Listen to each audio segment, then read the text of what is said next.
Rosa Merriweather slammed the coffee pot down so hard, the ceramic split against the wood, and every man in that private dining room stopped breathing. Callum Rourke's hand was 1 inch from the pen. 1 inch from signing away everything he had built. She had heard the German, every word. And she had heard what Shaw translated instead, a smooth, practiced lie delivered with the confidence of a man who had done this before and expected to do it again. Her hands were shaking. Her voice was not. "Mr. Rourke, don't sign that contract. Your interpreter just lied to both of you. If you have ever been the woman in the room that nobody thought mattered, the one they looked through, the one they talked over, the one they dismissed before she ever opened her mouth, then stay with me.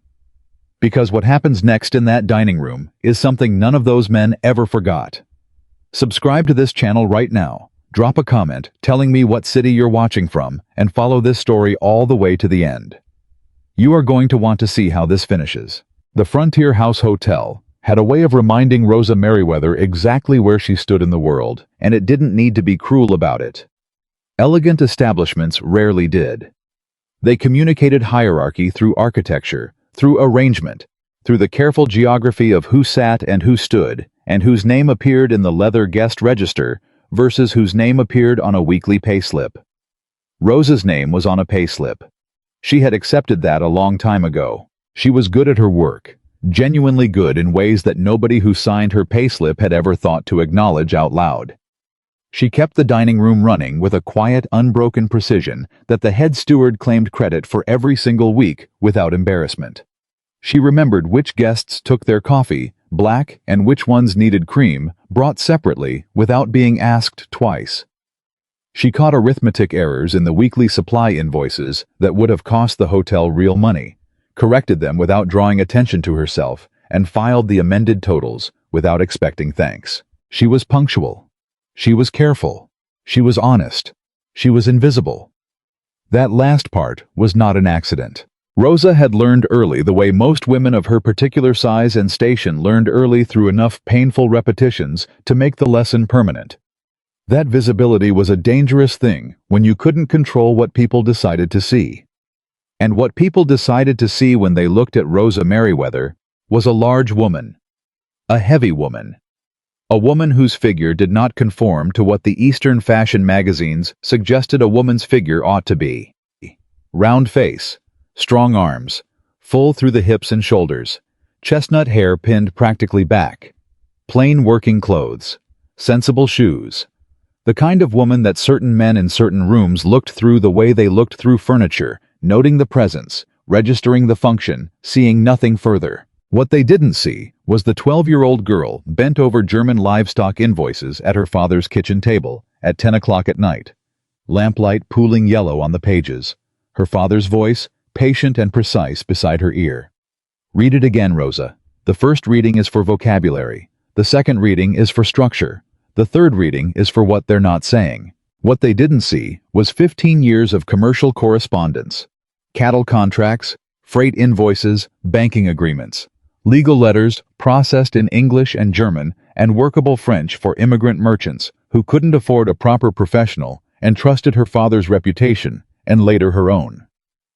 What they didn't see was a mind that could hear a German conditional clause and parse it for commercial implication in the space of a single breath, that understood the difference between what a contract said and what a contract meant, that had learned from a very young age that the space between those two things was exactly where dishonest men built their fortunes. They saw the coffee pot. Rosa had made a kind of peace with that. Not a happy peace. The kind of peace that let you get out of bed in the morning without letting the weight of other people's assumptions flatten you before noon. That peace lasted right up until the afternoon of August 14th, 1887, when Percival Shaw looked her body up and down, curled his lip, and said what he said in front of 6 men who laughed because Shaw was laughing, and powerful men's laughter is contagious in enclosed rooms. She had knocked on this private dining room door at precisely 3:15. Scheduled time for the second coffee service. Coffee, hot cream, cold sugar, tongs clean. She knocked twice, waited the appropriate interval, and entered. The room held the particular kind of tension that large money creates. Shoulders, pulled back, voices lower than normal, hands flat on the table rather than moving freely. A leather portfolio lay open at the center. Papers everywhere. Two men she didn't recognize with the pressed look of lawyers. Friedrich Adler, at the far end. A compact, precise German-American man with steel-rimmed spectacles and the bearing of someone who had accumulated wealth carefully over decades and intended to be equally careful now. Two of Callum's ranch foremen along one wall, and Callum Rourke at the head of the table. Rosa had seen Callum Rourke at the hotel before. Most people in Cheyenne County had some awareness of him. Red Willow Ranch was not a small operation. He was a tall man, dark-haired, with the kind of face that weather and sustained physical work had made interesting rather than simply handsome. Deeply tanned. Lines at the corners of eyes that spent a lot of time squinting at distances. Hands that belonged to a man who worked his own land rather than merely owning it. He held himself the way genuinely confident men held themselves without performance, without the need to take up extra space to prove the space was his. He had never spoken directly to Rosa in any of their previous encounters in this hotel, but he had also never done what so many guests did, which was look past her the way you look past a lamp or a side table. He glanced up when she entered. A brief, neutral glance. Then his attention returned to the papers. Percival Shaw's attention did not return to the papers. Shaw was Callum's business interpreter and commercial advisor. Rosa had formed her assessment of him across several previous encounters, enough to know the type precisely. The kind of man who used other people's resources to construct his own importance. Handsome in a finished, deliberate way, like something lacquered to a shine. His suit cost more than 2 months of Rosa's wages. He sat to Callum's immediate right, with the posture of a man who considered that positioning a statement. He watched Rosa cross to the sideboard with an expression she had been receiving from men like him for her entire adult life. The expression that categorizes in the first 2 seconds. That decides on visual evidence alone what a person is and what she is not, and what category she permanently belongs in. A verdict delivered by the eyes and considered final, requiring no further information and admitting no appeal. Rosa set the coffee service down without looking at him. She began refilling cups. Quietly, efficiently. She was halfway around the table when Shaw spoke. Rourke. His voice was easy conversational. The tone of a man making a small joke among men who would appreciate it. A negotiation of this magnitude deserves better staff, don't you think? He let his gaze travel the full length of Rosa's figure slowly, deliberately, the way you do when you want everyone in the room to see that you're doing it. Something more appropriate to the occasion. One of the lawyers produced a polite chuckle. One of Friedrich's men smiled without looking up. One of Callum's foremen stared at the wall. Rosa did not stop pouring coffee. A woman of her... Shaw paused, theatrical, searching for the precise word. Proportions belongs near the kitchen. Not in rooms where serious men are making serious decisions. Laughter. Not from everyone, but enough.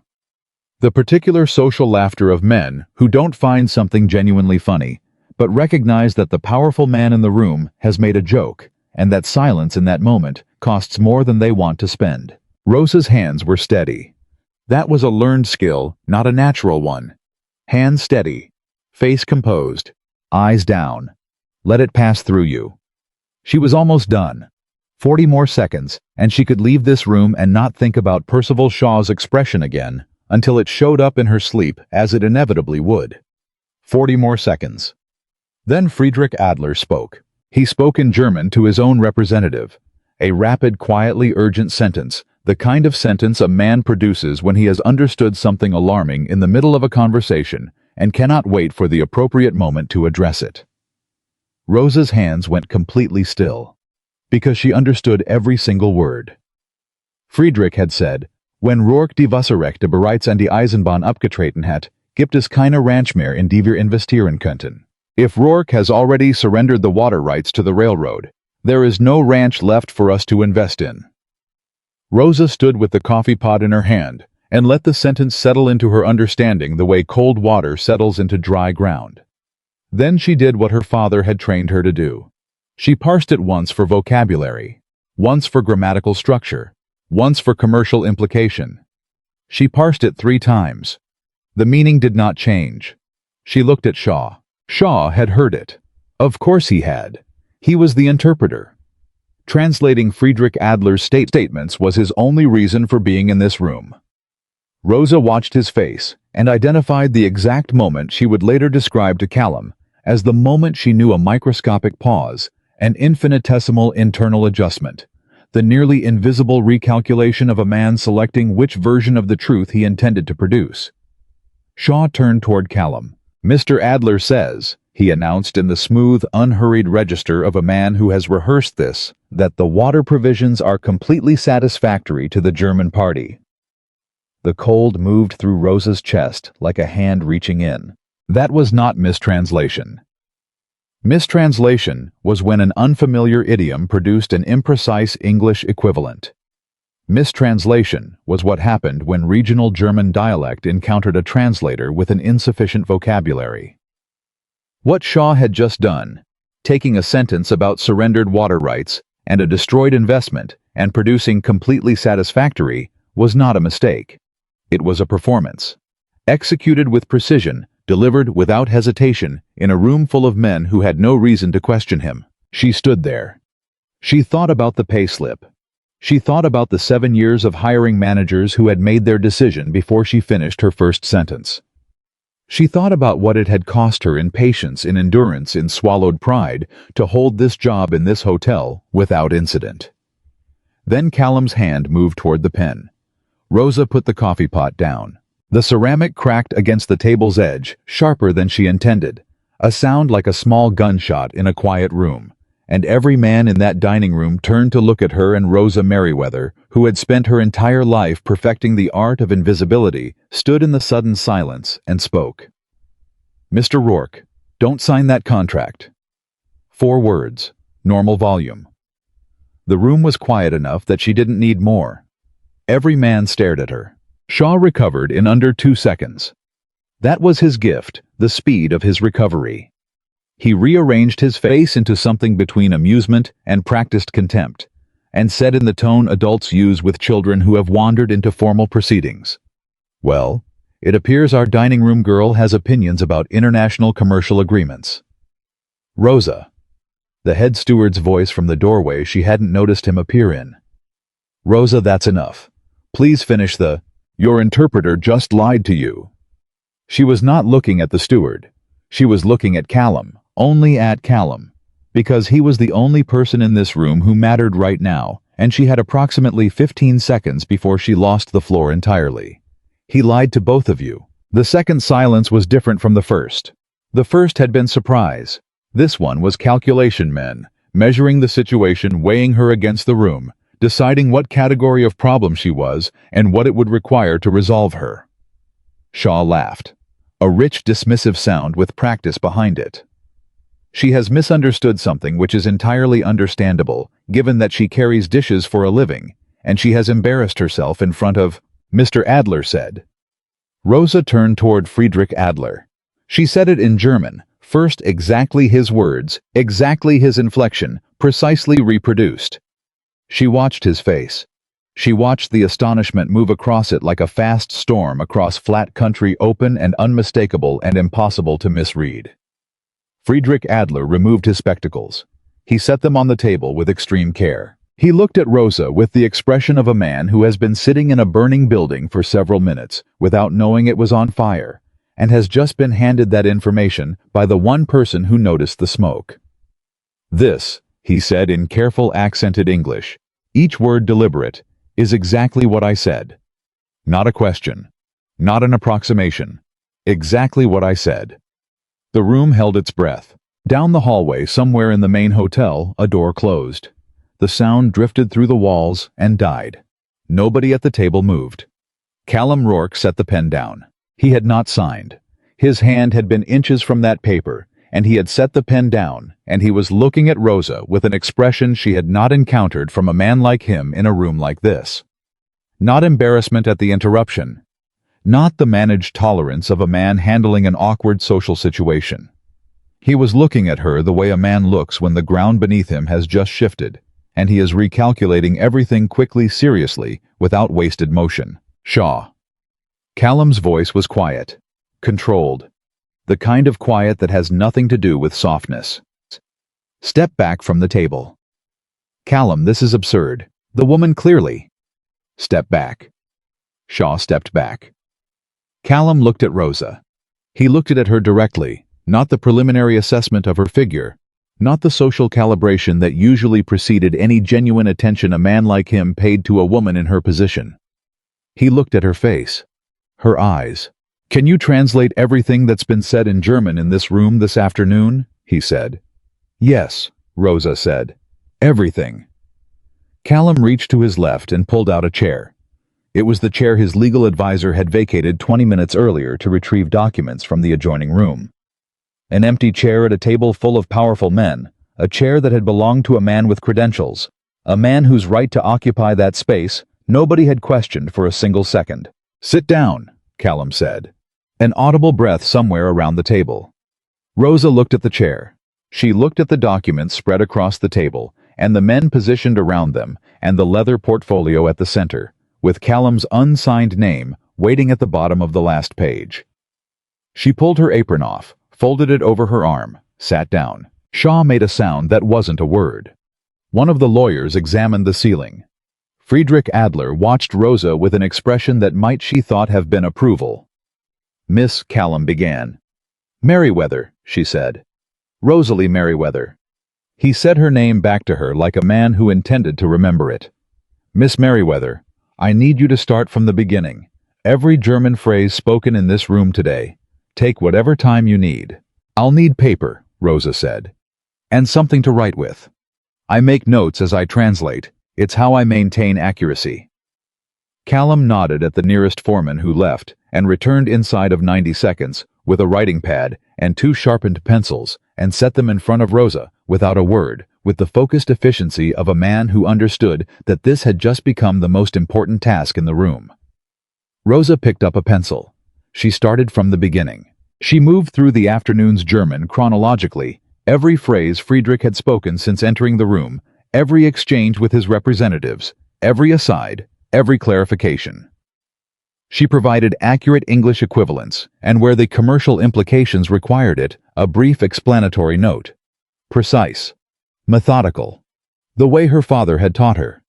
The way she had always done it at kitchen tables by lamplight for merchants who needed to know exactly what their contracts actually said. By the time she reached the water rights statement, 2 of the men at the table had gone pale. By the time she reached the end of her account, Callum had not looked away from her once. Shaw tried to interrupt 4 times. The first time, Callum silenced him with a look that required no words. The second time, one of the foremen moved from the wall to a position between Shaw and the table that communicated everything necessary without anything being said. The third and fourth times, Shaw read the room correctly and stayed quiet. When Rosa finished, Friedrich sat very still with his hands flat on the table and the compressed, disciplined fury of a man who is genuinely angry and has decided that the way he expresses that anger will be measured and precise and more effective for being so. "Mr. Adler," Callum said, "do you want to verify what Miss Merriweather has translated?" "I do not need to verify it," Friedrich said. He did not look at Callum when he said it. He was looking at Shaw. "She has reproduced my words exactly, every one." He paused. "I have been wondering for 3 days why you and I keep arriving at the same confusions, despite addressing them directly. I believe I now understand the reason." Shaw opened his mouth. "Don't," Callum said. Shaw closed it. Callum leaned back. He looked at the portfolio in the center of the table, the agreement. He had been 45 minutes from signing the agreement that would have moved his water rights into the hands of a holding company through a process he had not understood, because the man translating it for him had been ensuring he wouldn't. "Miss Merriweather," he said, "I need you to go through every document in that portfolio. Everything. I need to know what they actually say." "That will take time," Rosa said. "We have time," he said. Rosa opened the portfolio to page 1. The leather portfolio was 37 pages. She read every one with the methodical attention she had developed over 15 years, line by line, clause by clause, checking each language version against the other, noting every discrepancy in 3 clean columns: original German text, accurate English, equivalent, commercial implication. The transportation fees were wrong. The English version showed a fixed rate. The German version embedded a percentage adjustment tied to an index defined nowhere in the documents she had been given, which meant it could be defined anywhere else by anyone to mean almost anything. They needed it to mean at the time they needed it to mean it. She said so, precisely, without softening.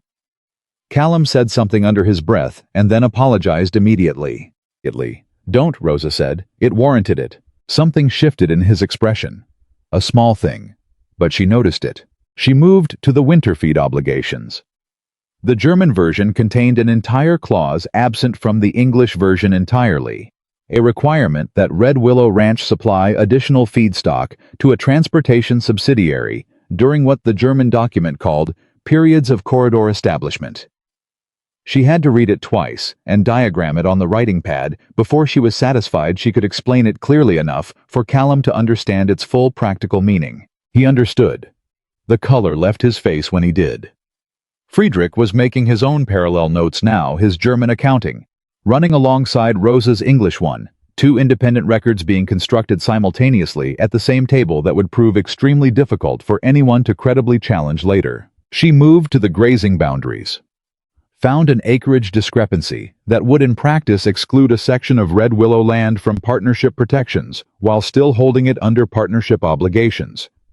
That one she had to diagram twice before she was satisfied the explanation was complete and accurate. Shaw had not moved from his position near the wall. He had not spoken. He stood very still with the expression of a man watching a fire. He can't put out and calculating what if anything remains salvageable. Then Rosa turned to page 24. She read it once. She read it again.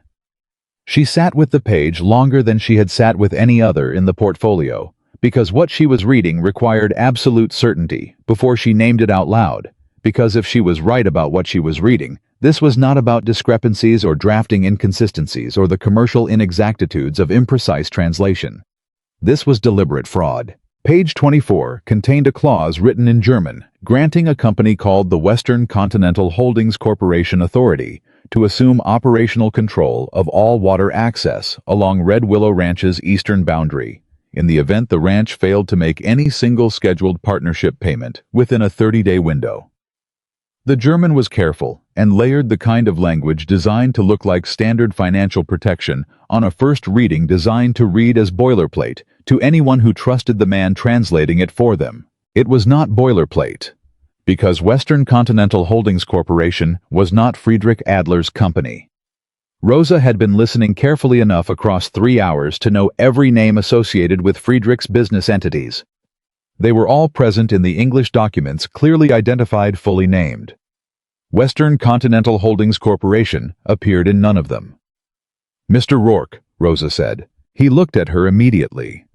She had noticed that about him across the past 3 hours. When she spoke, he listened. Not in the managed way of a man performing attentiveness. He actually stopped and listened the way her father had always listened when she read him something significant, like the words mattered more than whatever else was happening in his head. "Do you know a company called the Western Continental Holdings Corporation?" The room changed. It was subtle and immediate and impossible to miss. If you were paying attention, a shift in the air, a shift in the quality of the silence, the particular stillness that descends on a room when something that has been concealed suddenly becomes visible. She did not look toward the wall where Shaw was standing.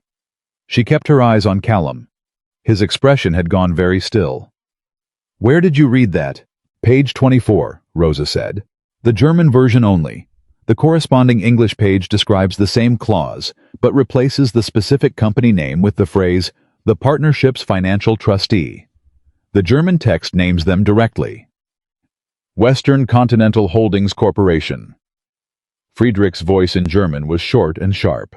Then he said it in English without being asked, "I have never heard of this company."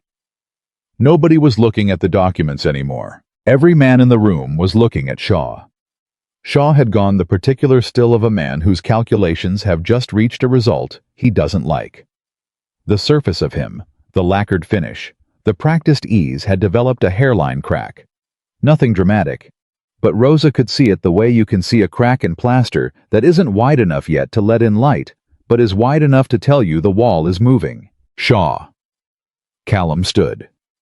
A tall man standing in a room he owns is a different kind of tall. Who is Western Continental Holdings Corporation? A legitimate financial entity, Shaw said.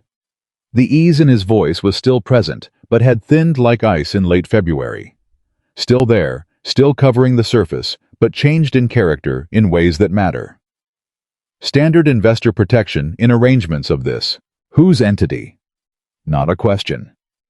Friedrich's people don't know it. It doesn't appear in the English documents my legal team reviewed. It appears exclusively in the German version that passed through your hands and no one else's. Callum's voice had gone to its quietest register now, and in that register, it had the quality of something final. I'm asking you one more time. Whose entity is it? The silence that followed was long. Shaw said nothing. Get out of this room, Callum said. Right now. You don't touch those documents. You don't touch anything on that table. You walk out that door and you wait. Shaw looked at him for a moment, a long moment, with something complicated moving behind his eyes that Rosa filed away carefully, because a man like Shaw didn't accept a reversal like this without recalculating. He was already planning. Whatever his next move was, he was already shaping it. Then he walked out. The door closed. Callum remained standing for a moment, looking at the closed door. Then he turned back to the table, back to Rosa. He sat down. He pulled the writing pad toward him and picked up his own pen. Not the signing pen, a different one, and looked at Rosa with the focused attention of a man who has just identified the only solid ground available and intends to stand on it. All right, he said. We go through everything Shaw has ever handled for me. Not just this portfolio. Every German correspondence. Every freight contract. Every telegram related to the Adler partnership. How long will that take? I don't know until I've seen the volume of material, Rosa said. But I can tell you now that if the pattern on page 24 is intentional rather than incidental, you'll find it elsewhere. Men who build this kind of framework don't build it in one document. Callum held her gaze for a moment. You've seen this kind of thing before. My father translated commercial contracts for 30 years, Rosa said. I've seen what deliberate discrepancy looks like versus accidental discrepancy. This is not accidental. Friedrich had been listening. He set his pen down and looked at Rosa across the table with an expression that was direct and without social performance of any kind. The expression of a man who communicates plainly and expects the same. Miss Merriweather, he said. I have been in this city for 4 days. I have met with representatives from 4 different ranching operations seeking partnership investment. In 3 of those meetings, I did not fully understand what was being communicated to me across the table. He paused. In this meeting for the first time I do. Another pause. That is not a small thing. Rosa did not deflect it. Her father had taught her that too. When someone accurately identifies what you have done, you do not argue with them out of misplaced modesty. You acknowledge it, and you keep working. I understand, she said. She turned to the next page of documents. They worked until the lamps were lit, and the daylight outside the windows had gone amber, and then dark. The lawyers came and went. Friedrich's representatives conferred in the corner. Callum sat to Rosa's left and listened to everything she said with the consistent, uninterrupted attention of a man who understood he was in the presence of the only accurate information he'd received in weeks. He never asked her to simplify. He never looked impatient when precision required an extra moment. He did not treat her thoroughness as an inconvenience. He treated it as exactly what it was, the difference between knowing what his contracts actually said and believing whatever Shaw had decided to tell him. When she finished, the table was covered in her handwritten notes. 3 columns, 37 pages. Every discrepancy documented and dated and explained. Friedrich looked at the notes for a long time. Then he looked at Rosa. Where have you been working? He asked. Before today. Here, Rosa said. Dining room, bookkeeping assistants. Friedrich looked at Callum. Something passed between the 2 men, a recognition, a shared recalibration, the adjustment of men who have just discovered that the room they are sitting in has been different from what they thought it was for considerably longer than this afternoon. Callum walked Rosa out himself when the meeting concluded through the lobby to the service entrance she used by habit. He stopped at the door in the evening air and looked at her. "I need to go back through everything Shaw has handled in the past 18 months, he said. "All of it. That's significant work, Miss Merriweather." "Yes," she said. "It would be. I can't do it without someone who reads German." "No," she agreed. "You can't." I was quiet for a moment. "I'd like to offer you that work. Proper engagement, proper pay. Not—" He stopped, looked at her carefully. "I want to be clear that this is not about this afternoon. This is about the work I need done, and the fact that you are the only person I have encountered today who has demonstrated the ability to do it." Rosa looked at him. In the lamplight, she could see the tiredness in him and the tension that hadn't left his jaw since she put the coffee pot down, and underneath those things, something that was simply and plainly respect, not performed, not strategic, just genuine. "We can discuss terms tomorrow," she said. "I'll need to know what records you have where they're held and what your timeline is. Then I'll give you a number." "Name a fair number and I'll meet it," he said. "I'll name a fair number," she said, "and you'll tell me whether it's acceptable, and we'll come to an agreement from there." He was quiet for a moment. "You're not going to make any of this easy, are you?" Rosa looked at him steadily. "Mr. Rourke," she said, "neither are you." He held the door. She walked out into the Wyoming evening crickets, starting up in the dark stars coming out one by one above the street, the air cooler than it had been at 3:15 when she knocked on that private dining room door with a coffee pot and 40 more seconds between herself and a clean exit. She had not gotten the clean exit. Instead, she had gotten something she hadn't had in a very long time, work that used the full reach of what she actually was, and somewhere behind her in the city. Percival Shaw was in a room by himself, and he was not accepting what had happened this afternoon as a conclusion. Men like Shaw never did. They accepted reversals as problems to be re-engineered, situations to be restructured from a different angle, outcomes to be overturned by a different method. He had walked out of that dining room with the original German contract. Rosa didn't know that yet. But she would. She walked the 3 blocks to her boarding house with her back straight and the writing pad under her arm, and the Wyoming stars burning cold and brilliant above her.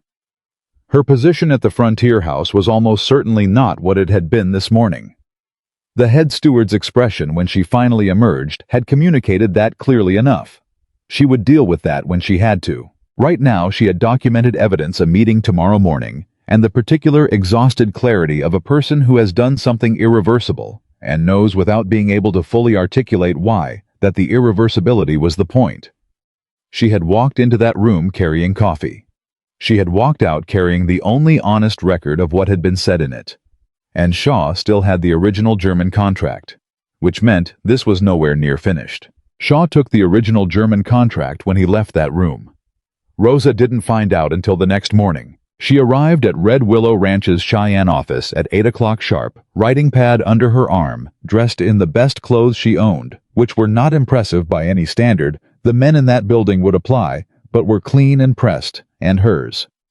The ranch foreman who had placed the pencils in front of her the previous afternoon met her at the door and brought her through without ceremony, which she appreciated. She did not need ceremony, she needed the records. Callum was already at his desk when she entered. He looked like a man who had not slept. He stood when she came in a reflex automatic, the kind of manners that had been trained into him young enough to be genuine, and gestured toward the chair across from him. "Sit down, Miss Merriweather," he said. "There's something you need to know before we start." Rosa sat. She placed her writing pad on her knee and looked at him and waited. "Shaw is gone," Callum said. "Left the hotel last night. Took the room he was staying in apart before he left, cleaned it out, left nothing. And the original German contract, the one Friedrich brought from Hamburg, the one with his firm's official seal on every page."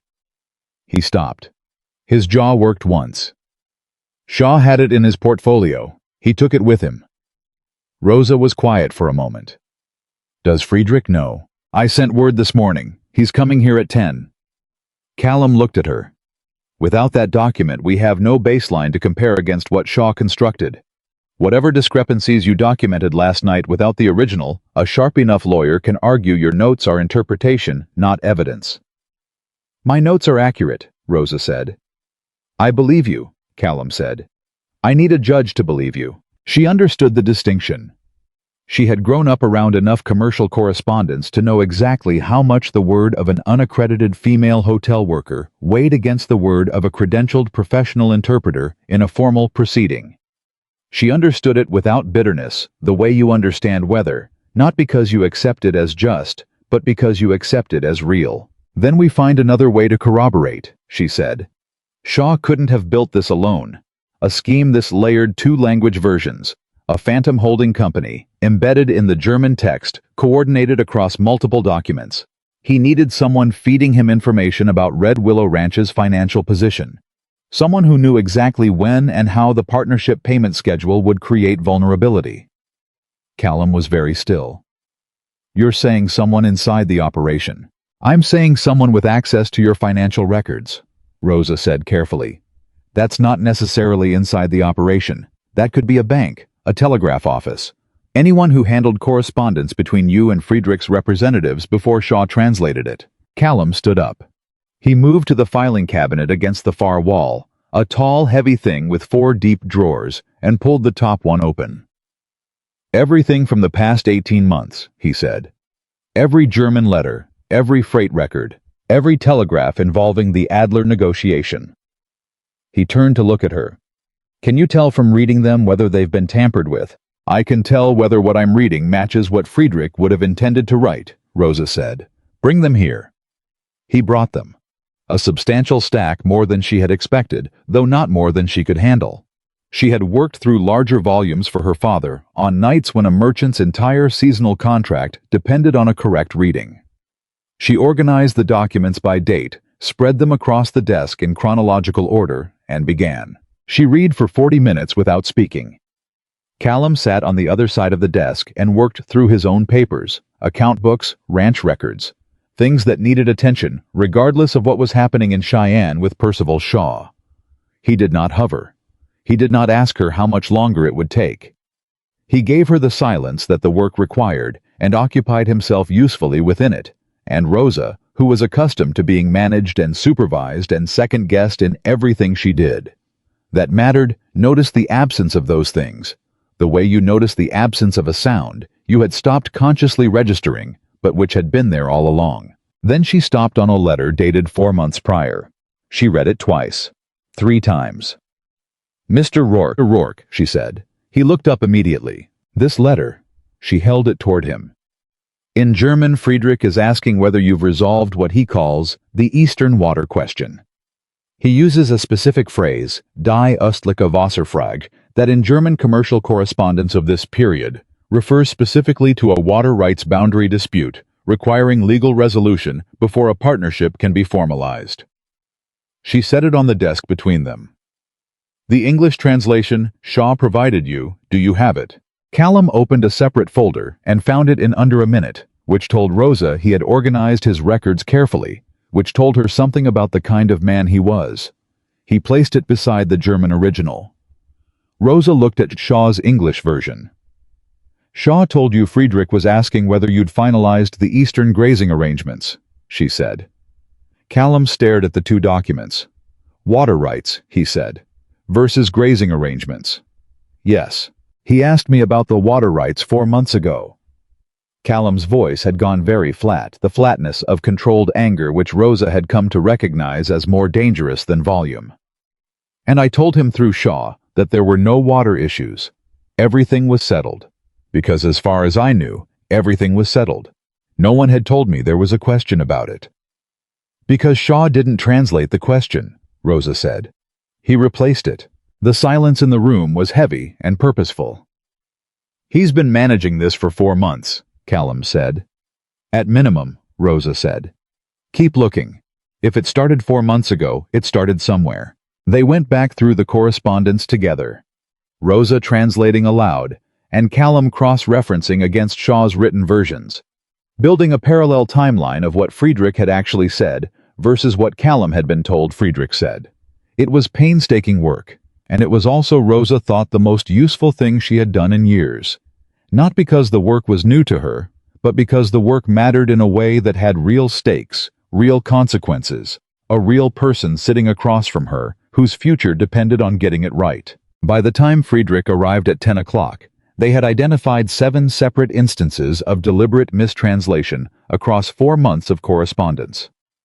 7 moments at which Callum and Friedrich had each been steered by the same pair of hands away from understanding and toward the specific misunderstanding that the Western Continental Holdings Corporation required them to have. Friedrich came in with his representative and his attorney, and the particular compressed fury of a man who has spent the night confirming his worst suspicions through the only method available to him. Sitting alone in a hotel room, reviewing everything he thought he knew, finding the seams. "You have the original contract," were the first words out of his mouth directed at Callum. "Shaw took it," Callum said. Friedrich stood very still. Then he sat down in the chair beside Rosa without being invited to, placed his hands flat on the desk, and looked at the two of them with the expression of a man who has decided that emotion is currently an unaffordable luxury. "Then tell me what we have," he said. Rosa told him. She presented the 7 discrepancies chronologically clearly, without editorializing. She showed him her translation notes alongside Shaw's English versions. She showed him the timeline she and Callum had constructed. Friedrich listened to all of it without interrupting, which Rosa understood was a form of respect. He was treating her account the way he would treat the account of a professional, which was what she was, and she appreciated the clarity of that treatment more than she would have appreciated any warmer gesture. When she finished, Friedrich turned to his own attorney and spoke in rapid German. Rosa translated quietly for Callum without being asked. Friedrich was saying that he wanted copies made of every document on the desk before anything else happened, that he wanted his Hamburg office contacted by telegraph immediately, and that he wanted to know if there was a way to verify the original contract's contents through the German notary who had sealed it. "There is," Rosa said, still in English. Both men looked at her.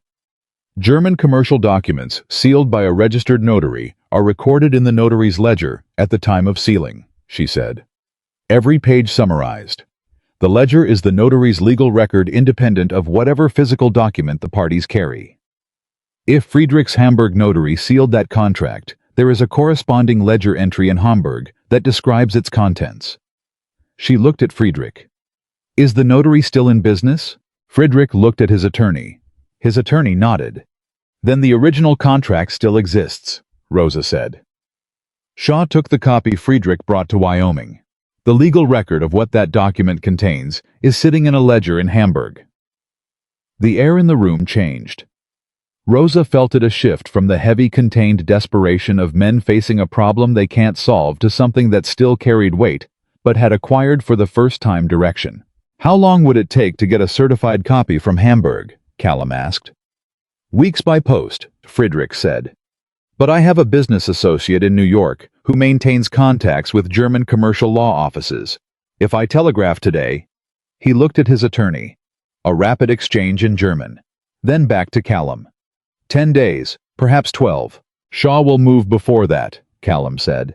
He wasn't looking for an argument. He was stating a fact and thinking past it simultaneously, and Rosa recognized that quality in him.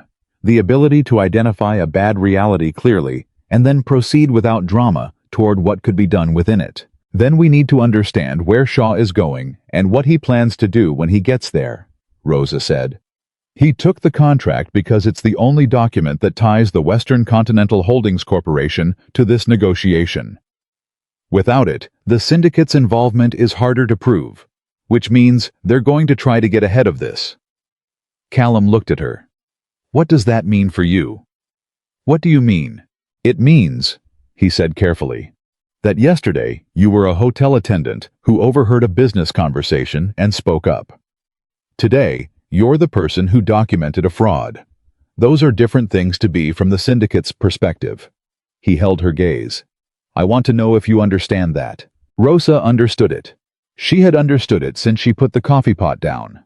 The moment she opened her mouth in that dining room, she had stopped being invisible. And invisible was the only truly safe thing a woman in her position could be. "I understand it," she said.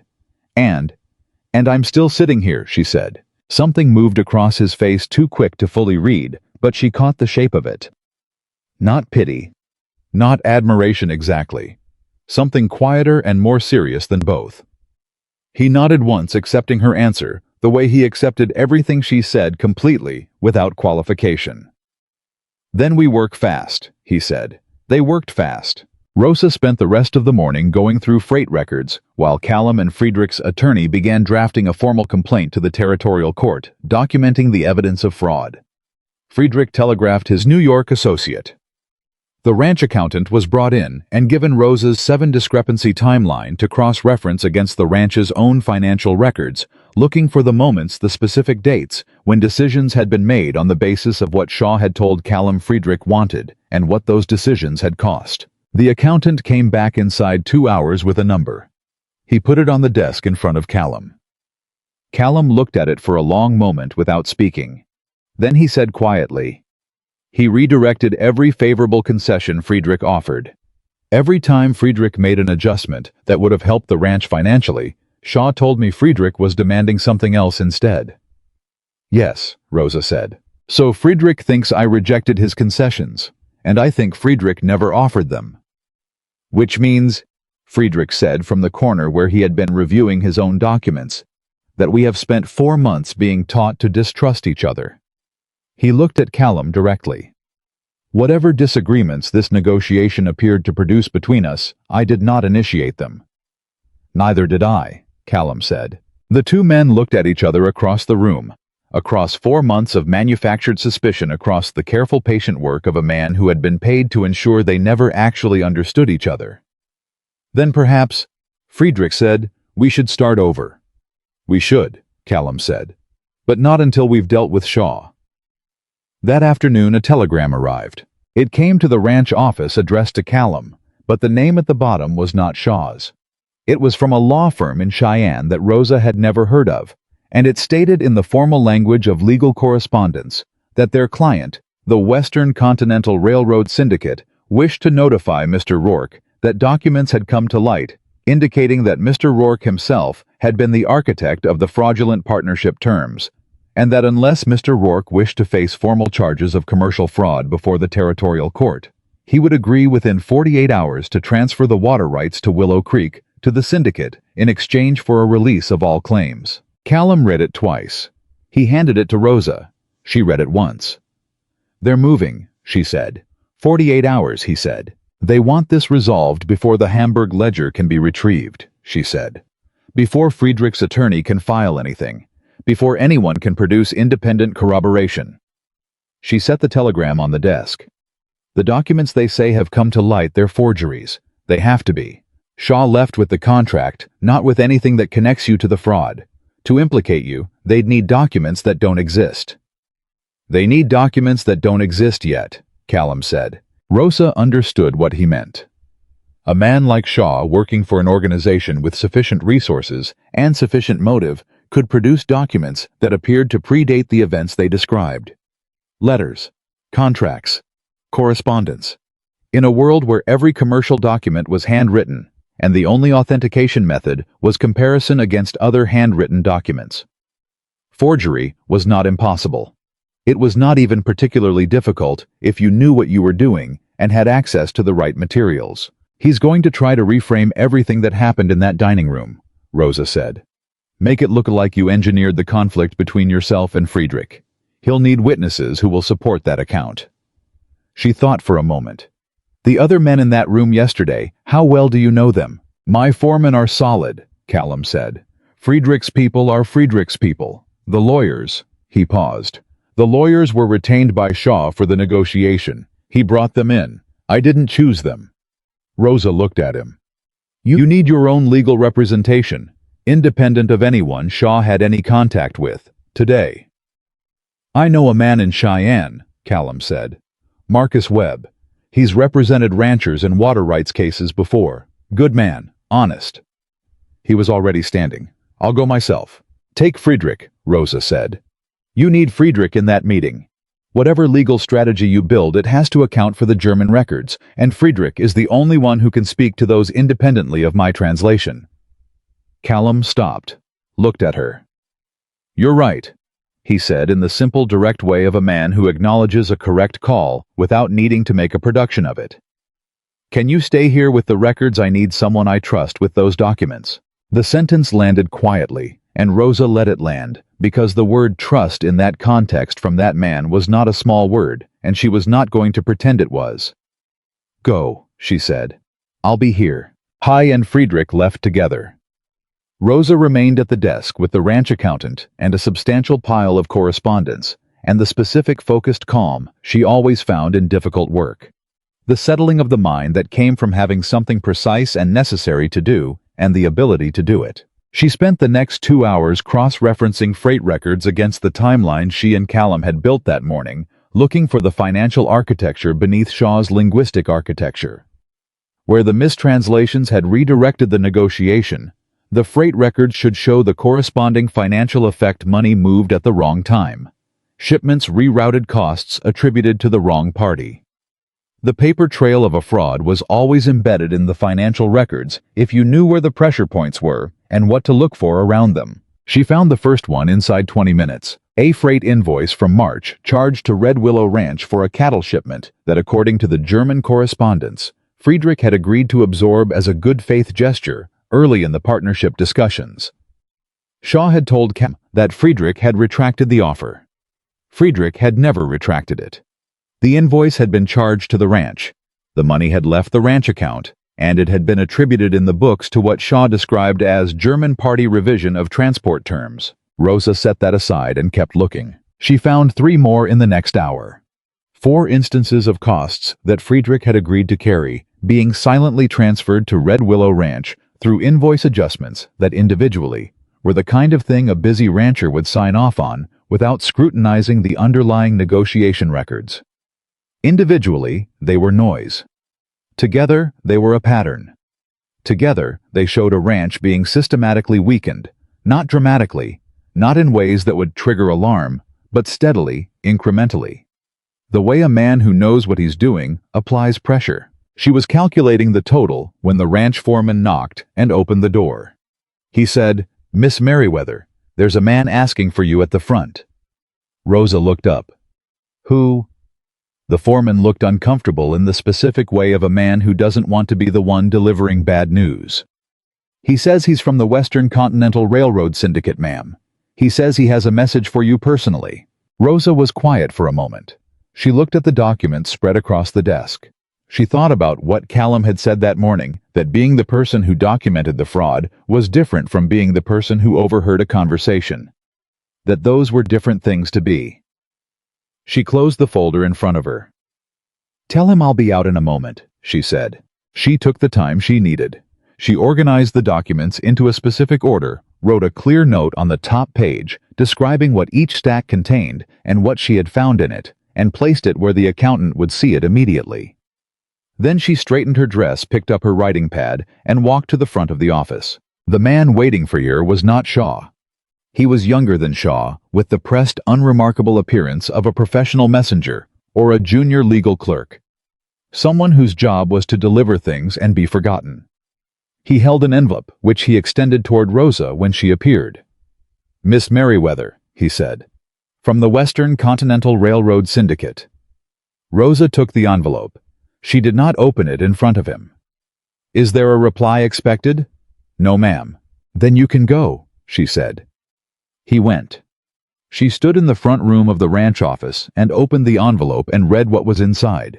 It was short, 1 paragraph, formally worded in the manner of legal correspondence, but stripped of the courtesies that formal legal correspondence usually included, which told her something about the mindset of whoever had drafted it. It said that the Western Continental Railroad Syndicate was aware that Miss Rosalie Merriweather had been engaged by Mr. Callum Rourke in connection with certain translation work.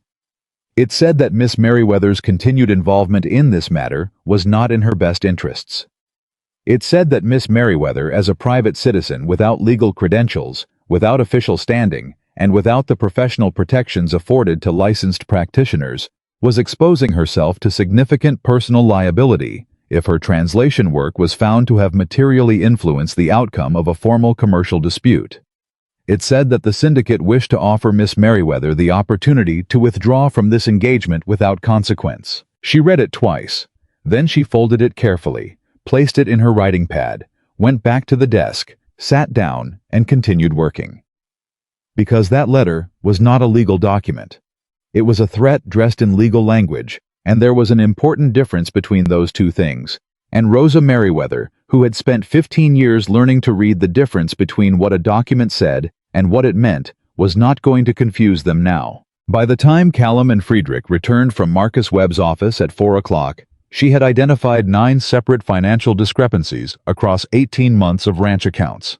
9 moments at which money had moved in directions that only made sense if the underlying German correspondence had been systematically mistranslated. She presented her findings to Callum Friedrich and Marcus Webb, who was a compact, quiet man with sharp eyes and the particular patient attention of someone who had spent decades separating relevant facts from irrelevant ones and had become very good at it. Webb listened to everything without interrupting. Then he looked at Rosa's documentation for a long time. "Miss Merriweather," he said, "who taught you to analyze commercial records?" "My father," she said. "He was a commercial translator. I assisted him from childhood." "Are you currently employed?" "I've recently left my previous position," she said, which was the accurate way to describe what had happened with the Frontier House, whose head steward had sent a note to her boarding house that morning. Webb looked at Callum. "You need her in that courtroom," he said. "I know," Callum said. He was looking at Rosa. "If she's willing." Rosa thought about the letter in her writing pad. She thought about the sentence in its significant personal liability and the intention behind it, which was to make her feel that her position in this was fragile and that the right response to fragility was retreat. She thought about the 12-year-old girl at the kitchen table, parsing German livestock invoices by lamplight, her father's voice in her ear. The first reading is for vocabulary. The second is for structure. The third is for what they're not saying. She knew what the letter was not saying. It was not saying that she had done anything wrong. It was not saying she had any actual liability. It was saying that the syndicate was afraid of her and wanted her gone and was hoping that she didn't know the difference between a genuine legal threat and a letter designed to look like one. She knew the difference. "I'm willing," she said. Webb nodded. He turned to the documents and began laying out the strategy. They had the financial discrepancy records Rosa had built. They had the 7 translation discrepancies from the correspondence archive. They had Friedrich's commitment to obtain the Hamburg notary ledger by telegraph through his New York contact.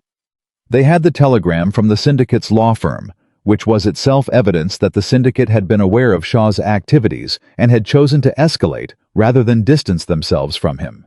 "They're going to hold a hearing in Cheyenne," Webb said. "The syndicate will push for it quickly. They want to establish their narrative before our evidence is complete. We need to be ready to match their pace." He looked at Rosa.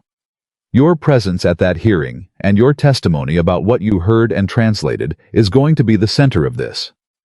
Without you, we have financial records that suggest fraud, but require expert interpretation to explain.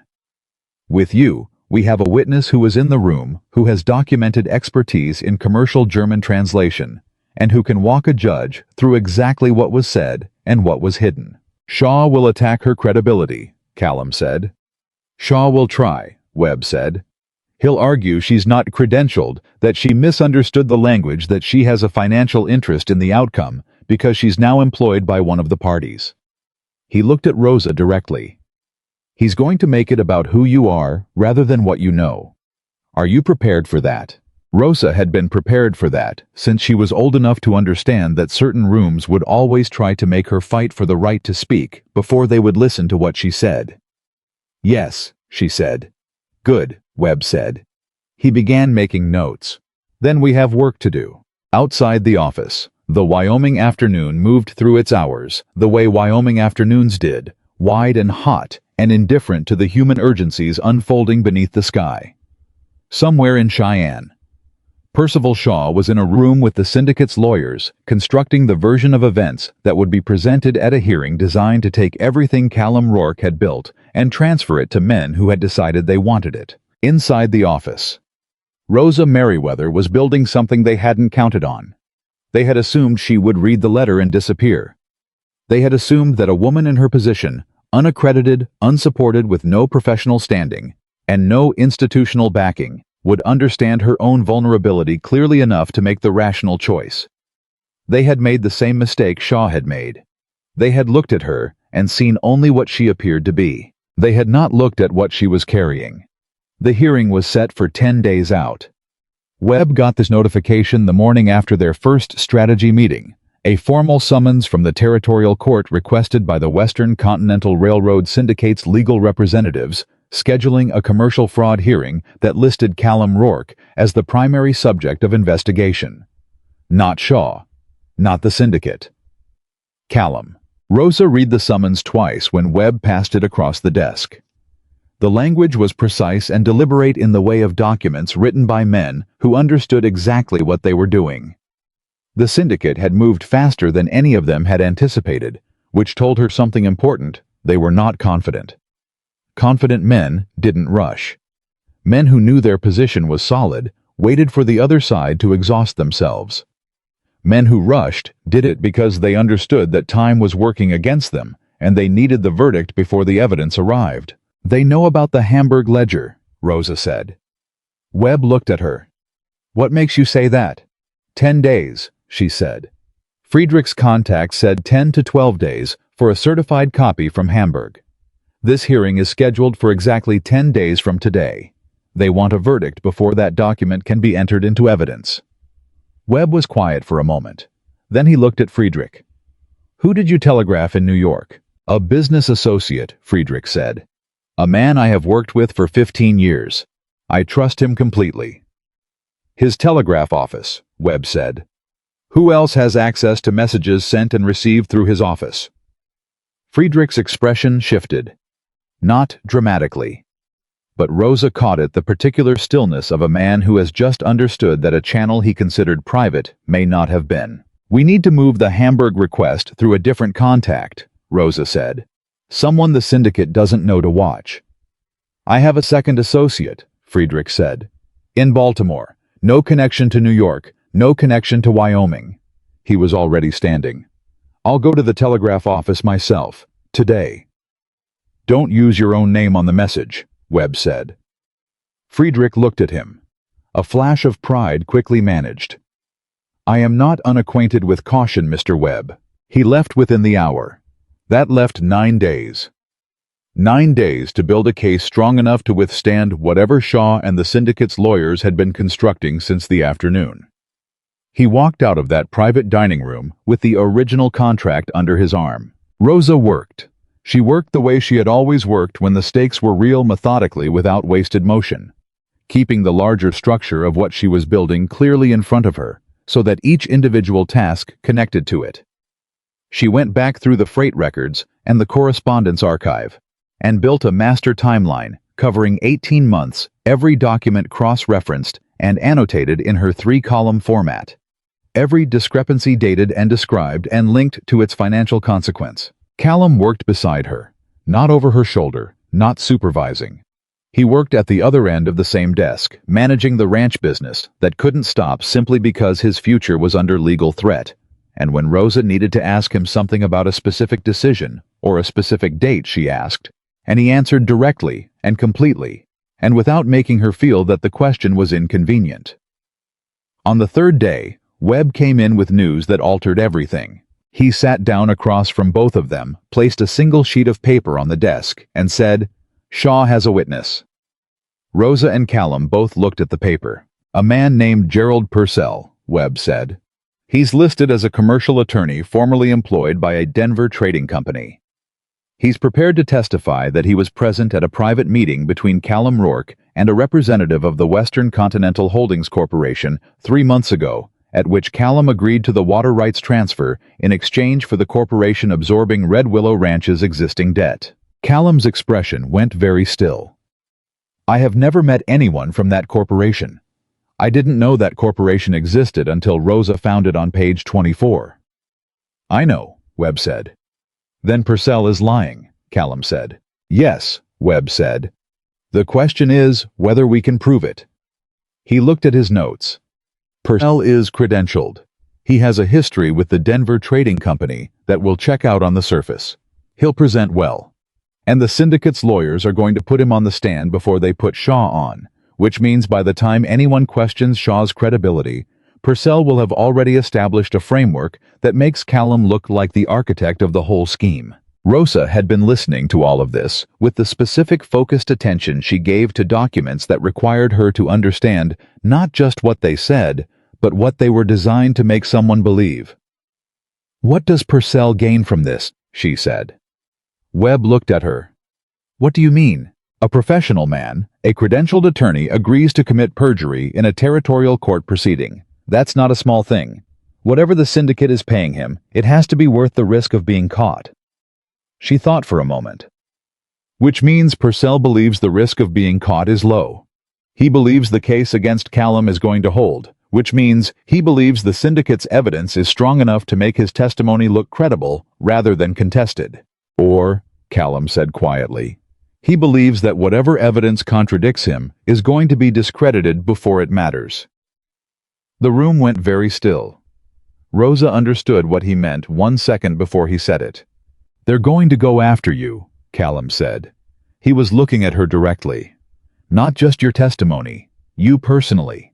They're going to try to destroy your credibility before the hearing so completely that anything you say in that room lands as the word of a woman who has already been publicly discredited." Rosa, hearing it stated plainly in a room with two men looking at her, were different experiences, and she allowed herself 1 moment to feel the full weight of it.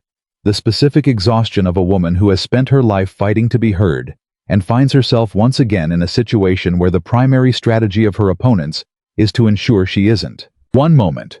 Then she set it aside. "How?" she said. "How would they do it?" "Public reputation," Webb said. "Cheyenne is not a large city. If the right stories start circulating before the hearing that your translation was motivated by a personal interest in Rourke, that you fabricated or exaggerated what you heard, that your background doesn't qualify you to interpret commercial German, it poisons the well before you ever take the stand." He paused. "I need to know if there's anything in your history they can use. Anything that taken out of context could be made to look—" "She doesn't need to answer that," Callum said. Webb looked at him. "Callum, I need to prepare." "She doesn't need to answer it in that framing," Callum said. He was still looking at Rosa, but his voice had the quality it took on when a decision had been made, and the making of it was not up for discussion. "Ask her what her qualifications are. Ask her what her history is. Don't ask her to defend herself against accusations that haven't been made yet." Webb was quiet for a moment. Then he said, "Miss Merriweather, can you document your translation experience?" "Yes," Rosa said.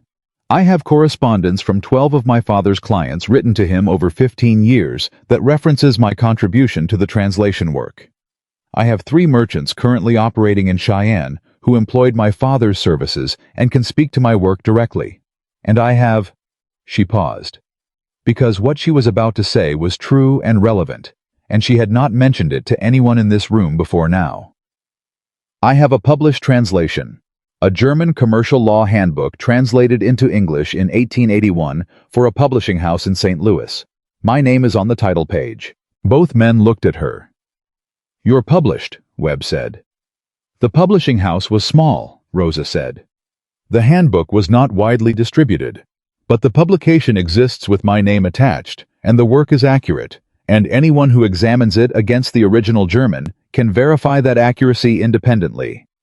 Webb picked up his pen. "What's the title?" she told him. He wrote it down. He underlined it twice. "That changes the credibility calculation significantly," he said. "A published translator is harder to dismiss as someone who picked up a few phrases helping immigrants at a hotel. It also means the syndicate's lawyers will try to find something wrong with the translation itself," Callum said. "They'll hire their own expert to challenge it." "Let them," Rosa said. "The translation is correct." She said it without heat and without uncertainty, because it was simply true, and she had learned from her father that the most powerful thing about the truth was that it didn't require defense. It required only accurate presentation. Defense was what you needed when you weren't sure. Rosa was sure. On the 5th day, the story started. It was small. At first, the kind of thing that travels through a city in whispers that you heard secondhand from people who heard it from someone else that had no clear source because its source had taken careful precautions to remain invisible. Rosa heard about it from her landlady, who had heard it from the woman who ran the dry goods counter 2 streets over, who had heard it from a customer whose husband worked at the bank. The story being circulated was that Rosa Merriweather had fabricated her translation of Friedrich Adler's statement in the hotel dining room. That she had misunderstood the German, understandably given that she had no formal credentials, and had then, rather than admit her error, constructed an elaborate alternative account to protect herself from professional embarrassment. That her subsequent involvement with Callum Rourke's legal defense was motivated not by honest testimony, but by the financial arrangement she had entered into with him. Rosa went to Webb's office the morning she heard it and told him what was being said. I was not surprised. "It started 2 days ago," he said. "I've been tracking it." "You didn't tell me," she said. "I didn't want to pull your attention from the document work," he said. "And I didn't want to tell you until I had a response ready." He looked at her steadily. "I have a response ready. The St. Louis publishing house confirmed the translation by telegraph yesterday. I'm having a certified copy of the title page and publication record sent by express mail. It'll arrive before the hearing. And one of Friedrich's representatives found something yesterday evening that I need you to look at." He placed a document on the desk. Rosa picked it up. It was a letter written in German dated 8 months prior to the hotel negotiation. She read the first paragraph and went very still. It was a letter from Friedrich Adler to a business associate in Chicago. In it, Friedrich described his concerns about the Wyoming cattle investment and mentioned specifically that he had been advised by his interpreter Percival Shaw that Callum Rourke had verbally agreed to a water rights provision that Friedrich had never requested and would not have requested because it was commercially unreasonable. Friedrich had documented his own confusion 8 months ago. He had written it down in German in a private letter to a trusted colleague, and he had kept that letter, and it was now sitting on Webb's desk in Rosa's hands, and it was dated 8 months before anyone could accuse Rosa of having any involvement in the situation whatsoever. "This predates everything," Rosa said. "Yes," Webb said.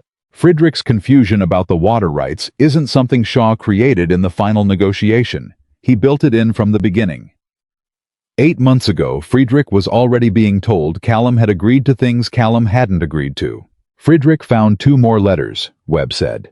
"Similar content, different dates. He's been keeping his own record of the inconsistencies the way a cautious businessman keeps records, not because he suspected fraud specifically, but because the negotiation felt wrong, and he trusted that instinct enough to document it."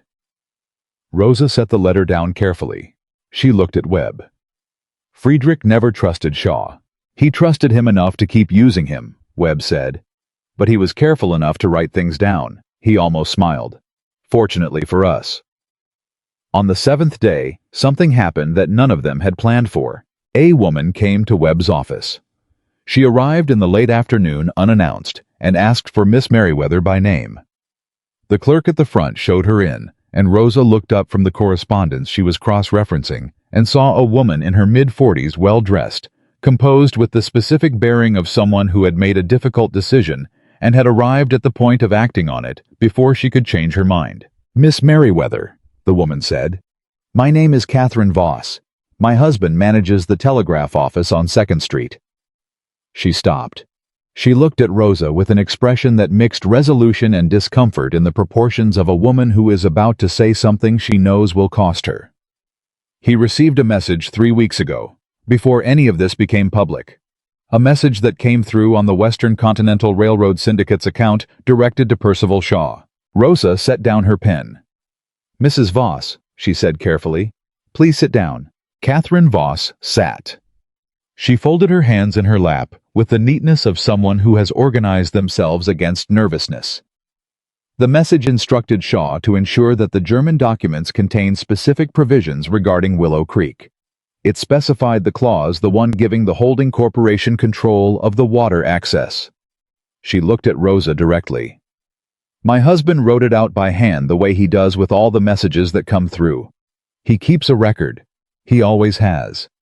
He says a man in his position can't be too careful about what passes through his office. Rosa's heart was beating hard and steady, the way it had beaten when she stood in that dining room with the coffee pot in her hand.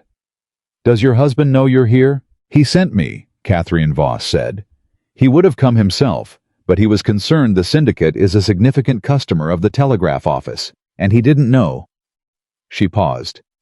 "He didn't know who to trust. But he knew your name from the papers, and he said if anyone in this business was going to use that record honestly, it was the woman who put the coffee pot down." Rosa looked at her for a long moment. Then she stood and went to the door and called for Webb. Webb came and heard Catherine Voss repeat what she had told Rosa and sat down very slowly in the chair nearest the window. He was quiet for a full 30 seconds. Then he said, "Mrs. Voss, I need your husband in my office tomorrow morning with that record. Early, before 8 o'clock. "He'll be here," Catherine Voss said. She left. Webb closed the door behind her and turned to Rosa. "That telegraph record is direct evidence," he said. "Not circumstantial, not inferential. The syndicate instructed Shaw in writing through a documented channel to embed specific fraudulent provisions in the German contract. Before the negotiation happened, before Callum signed anything, before any of this." He put his hand flat on the desk. "Rosa, that changes everything." "It changes the hearing," she said. "It doesn't change what they're going to do to me on that stand." "No," he agreed. "It doesn't." He looked at her steadily. "Are you ready for that?" She thought about the letter the syndicate had sent her. She thought about the stories circulating through Cheyenne about her motives and her qualifications and her character. She thought about every room she had ever walked into, where the first thing that happened was that someone looked at her body and made a decision. She thought about her father's voice. The third reading is for what they're not saying. What the syndicate was not saying, in everything they had done. The letter, the whisper campaign, the rushed hearing, was that they were afraid the truth would come out. Everything they had done was designed to prevent that, which meant the truth properly presented was exactly as powerful as Rosa had believed it was when she put that coffee pot down. "Yes," she said, "I'm ready." The morning of the hearing arrived gray and cool, which was unusual for August in Wyoming, as though the weather had decided to take the proceedings seriously. Rosa dressed carefully, her best dress pressed the night before, and the small brooch that had been her mother's, which she did not wear often, but wore today, because her mother had been a woman who understood what it meant to walk into a room that didn't want you there, and conduct yourself with dignity regardless. Webb met her and Callum outside the courthouse. Friedrich was already inside with his attorney. The ranch foremen were there. Marcus Webb's junior clerk was there with 2 copies of every document they intended to present, organized in the precise order Webb had specified. The telegraph office record had arrived the previous morning with Mr. Voss himself, a quiet man with careful hands, who had brought his original ledger, not a copy the original, and placed it in Webb's hands with the expression of a man setting down something heavy that he had been carrying for weeks. The courtroom was full. Rosa had expected that, but the reality of it was different from the anticipation. Every bench was occupied. She recognized ranchers from across Cheyenne County, men who had dealings with Red Willow Ranch, men who had dealings with the railroad syndicate, men who understood that what was decided in this room would affect water rights and cattle corridors and the basic commercial geography of the territory for years. She recognized the hotel's head steward sitting near the back, which told her the Frontier House had an interest in the outcome. She recognized 2 men she did not know by name, but who had the specific polished look of the syndicate's people, men who had been sent to observe. She recognized Percival Shaw. He was seated at the far end of the room with the syndicate's legal team. He was dressed impeccably. He looked entirely composed. He looked like a man who had done nothing wrong and was attending this proceeding as a professional formality. He looked, Rosa thought, exactly the way a man looked when he had prepared carefully and believed his preparation was sufficient. He saw her when she came in. Their eyes met across the crowded room. He held her gaze for exactly 2 seconds, then looked away, not in discomfort, but in the deliberate dismissal of a man communicating that she was not a significant concern. Rosa sat down beside Webb and placed her writing pad on the table and looked forward. The syndicate's attorney opened the proceedings with the confident precision of a man who had presented this kind of material many times. He laid out a narrative that was clean and logical and entirely false, constructed from Shaw's account of events, Purcell's fabricated testimony, and a collection of documents that Rosa could see from across the room had been produced on paper that was slightly too white and slightly too uniform for materials that were supposed to span 18 months of active commercial correspondence. Purcell took the stand first. He was a composed man, practiced, credentialed, plausible. He described a meeting that had never taken place in language that was specific enough to sound like memory. He described Callum Rourke agreeing to the water rights transfer in exchange for debt relief. He described signing a document to that effect. He produced a copy of that document. Rosa looked at the document when it was passed to Webb. She read it carefully. Then she wrote 2 words on her writing pad and slid it toward Webb. Webb read the 2 words. He looked at her. She nodded. The 2 words were wrong date. The document Purcell had produced was dated to a Wednesday in May. Rosa had been cross-referencing the ranch's records for a week. She knew with the precision of someone who had indexed every document in those files by date that Callum had been in the northern grazing territory on that Wednesday, a 4-day ride from Cheyenne, with 4 of his hands managing a fence dispute that was documented in letters in the ranch account books and in a note written to Friedrich's representative on that same date from that same location. Callum Rourke could not have been in a private meeting in Cheyenne on a Wednesday in May, because Callum Rourke had been 50 miles north of Cheyenne on that Wednesday, and the evidence of that fact was sitting in Webb's case file. Webb stood when Purcell finished. He was very calm, the way effective lawyers were calm, not because the situation didn't warrant urgency, but because composure was more persuasive than agitation, and he knew it.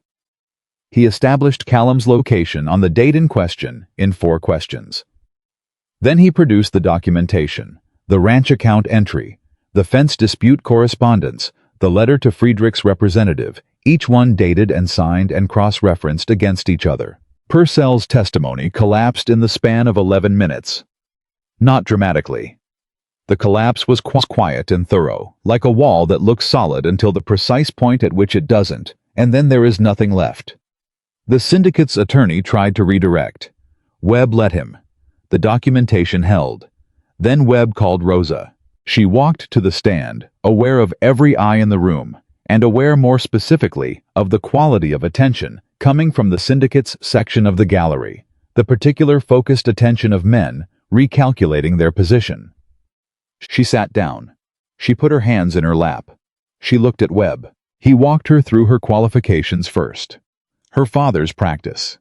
The 15 years of commercial translation work. The published handbook, and here Webb produced the certified copy from St. Louis, which he entered into evidence with the precision of a man who had been waiting for exactly this moment. The translation was examined by the judge. It was passed to the syndicate's attorney, who looked at it with an expression that told Rosa his team had not located this particular document in their preparation. Then Webb walked her through what she had heard in the dining room. She reproduced Friedrich's German statement with exact fidelity. She provided the accurate English translation. She explained in plain language what the commercial implication of that statement was, and why Shaw's translation, "The water provisions are completely satisfactory," was not a mistranslation, but a deliberate substitution. The syndicate's attorney cross-examined her for 40 minutes. He challenged her credentials. He challenged her interpretation of specific German commercial terms. He challenged her memory of events. He suggested that her financial arrangement with Callum Rourke compromised her objectivity. Rosa answered every question with the same steady, precise calm she brought to every document she had ever translated. She did not become flustered. She did not become defensive. She did not allow him to reframe her answers by accepting his framing. She corrected it every time, simply and directly, using the exact language of the documents and the exact content of her expertise. When he suggested that her translation of a specific German phrase could reasonably be interpreted differently, she explained with the patience of someone who genuinely knew what she was talking about, exactly why it could not, and what grammatical structure made her interpretation the only accurate one. When he suggested her involvement with Callum Rourke was personally motivated, she said, "My involvement began when I heard a lie spoken in a language the other parties in the room didn't understand. I spoke because it was true. I continued because the evidence warranted it. You can review my documentation and find a single inaccuracy if one exists. I believe you will not find one. He did not find one. Then Webb entered the telegraph record. Mr. Voss was called to authenticate it. He was a meticulous man, and his ledger was a meticulous document, and the entry in question, the syndicate's instruction to Shaw, dated 3 weeks before the hotel negotiation, specifying the fraudulent provisions to be embedded in the German contract, was read aloud into the record of the proceeding in plain, unambiguous English. The syndicate's attorney objected. Webb had anticipated every possible objection and had the corresponding legal response prepared for each one. The judge sustained none of the objections. Then Friedrich took the stand. He produced his 8-month-old letter to his Chicago associate, his own documentation of his confusion predating Rosa's involvement by 8 months, written in his own hand in German, translated for the court by Rosa, and cross-checked by Friedrich's own attorney. And then Webb called Shaw. Shaw had maintained his composure through everything. Rosa had been watching him from the stand and from the table, and his composure had held even through the telegraph record, even through Friedrich's letter, even through the collapse of Purcell's testimony. Here was a man who had prepared for multiple contingencies and who had enough professional experience with difficult situations to understand that composure was itself a kind of argument. I took the stand with the ease of a man who believed he still had a viable position. Webb let him sit with that belief for exactly 4 questions. Then he placed the telegraph record in front of Shaw and asked him to read aloud the instruction the syndicate had sent him 3 weeks before the hotel negotiation. Shaw read it. His voice didn't waver. Rosa had to concede him that. His voice was steady all the way through. "Mr. Shaw," Webb said, "the provisions described in that instruction, are they identical to the provisions Miss Merriweather identified on page 24 of the German contract?" A pause, not long, but long enough. "They are similar," Shaw said. "Are they identical?" Another pause. "In substance," Shaw said. "Yes or no, Mr. Shaw," the judge said. Shaw looked at the telegraph record. He looked at the gallery. He looked for one moment at Rosa, and in that moment, his composure finally showed its first real crack. Not in his face, but in his eyes. In the particular stillness of a man who has just understood that the ground he was standing on is no longer there. "Yes," Shaw said. The room erupted. The judge called for order. It took a full minute. Rosa sat at the table with her hands folded in front of her and waited for the noise to settle, and in the waiting she thought about the 12-year-old girl at the kitchen table by lamplight and her father's voice, and the rule she had carried every day since the 3rd reading is for what they're not saying. What Shaw had not been saying across the entire hearing, what the syndicate had not been saying in every move they had made, was that they knew their position was built on fraud. They had known it from the beginning. Every strategy they had employed, from the rushed hearing to the whisper campaign to the letter to Rosa's boarding house, was the strategy of men who understood that if the truth was presented accurately, they would lose. The truth had been presented accurately. Shaw broke within the hour. Not dramatically. He asked to speak with the syndicate's attorney privately. The private conversation lasted 12 minutes. When Shaw returned to the stand, his attorney was no longer sitting with the syndicate's legal team. He admitted everything. The instruction, the 2 sets of documents, the phantom company, the manufactured conflict between Callum and Friedrich, the financial diversions Rosa had identified in the freight records, the full 18-month architecture of a scheme designed to weaken Red Willow Ranch to the point of vulnerability, and then acquire its water rights through a legal mechanism that looked like legitimate commercial consequence. The syndicate attorney tried to distance his clients from Shaw's testimony. Webb had anticipated that too.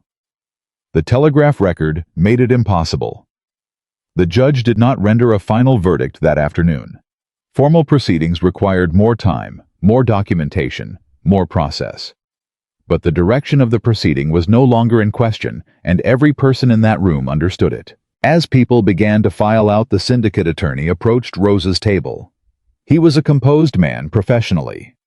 He looked at her and said in the tone of a man who has lost and is choosing how to lose, "You're a formidable witness, Miss Merriweather." Rosa looked at him. "I'm an accurate translator," she said. "That's all I've ever been." He walked away. Callum was beside her before she had fully turned around. He didn't say anything immediately. He looked at her for a moment, the way he had looked at her across that table in the hotel dining room, directly without the social machinery that most men inserted between themselves and the women they were looking at. "You all right?" he said. Rosa considered the question honestly. Her hands had been steady all day. Her voice had been steady all day. Something underneath both of those things had been shaking since she walked into this room and saw the full gallery, and understood completely what the next several hours were going to require of her. "I will be," she said. He nodded. He accepted that the way he accepted everything she said completely, without trying to modify it into something easier. Friedrich appeared at her other side. He looked at her with the direct, unperformative regard she had come to recognize as his highest form of respect.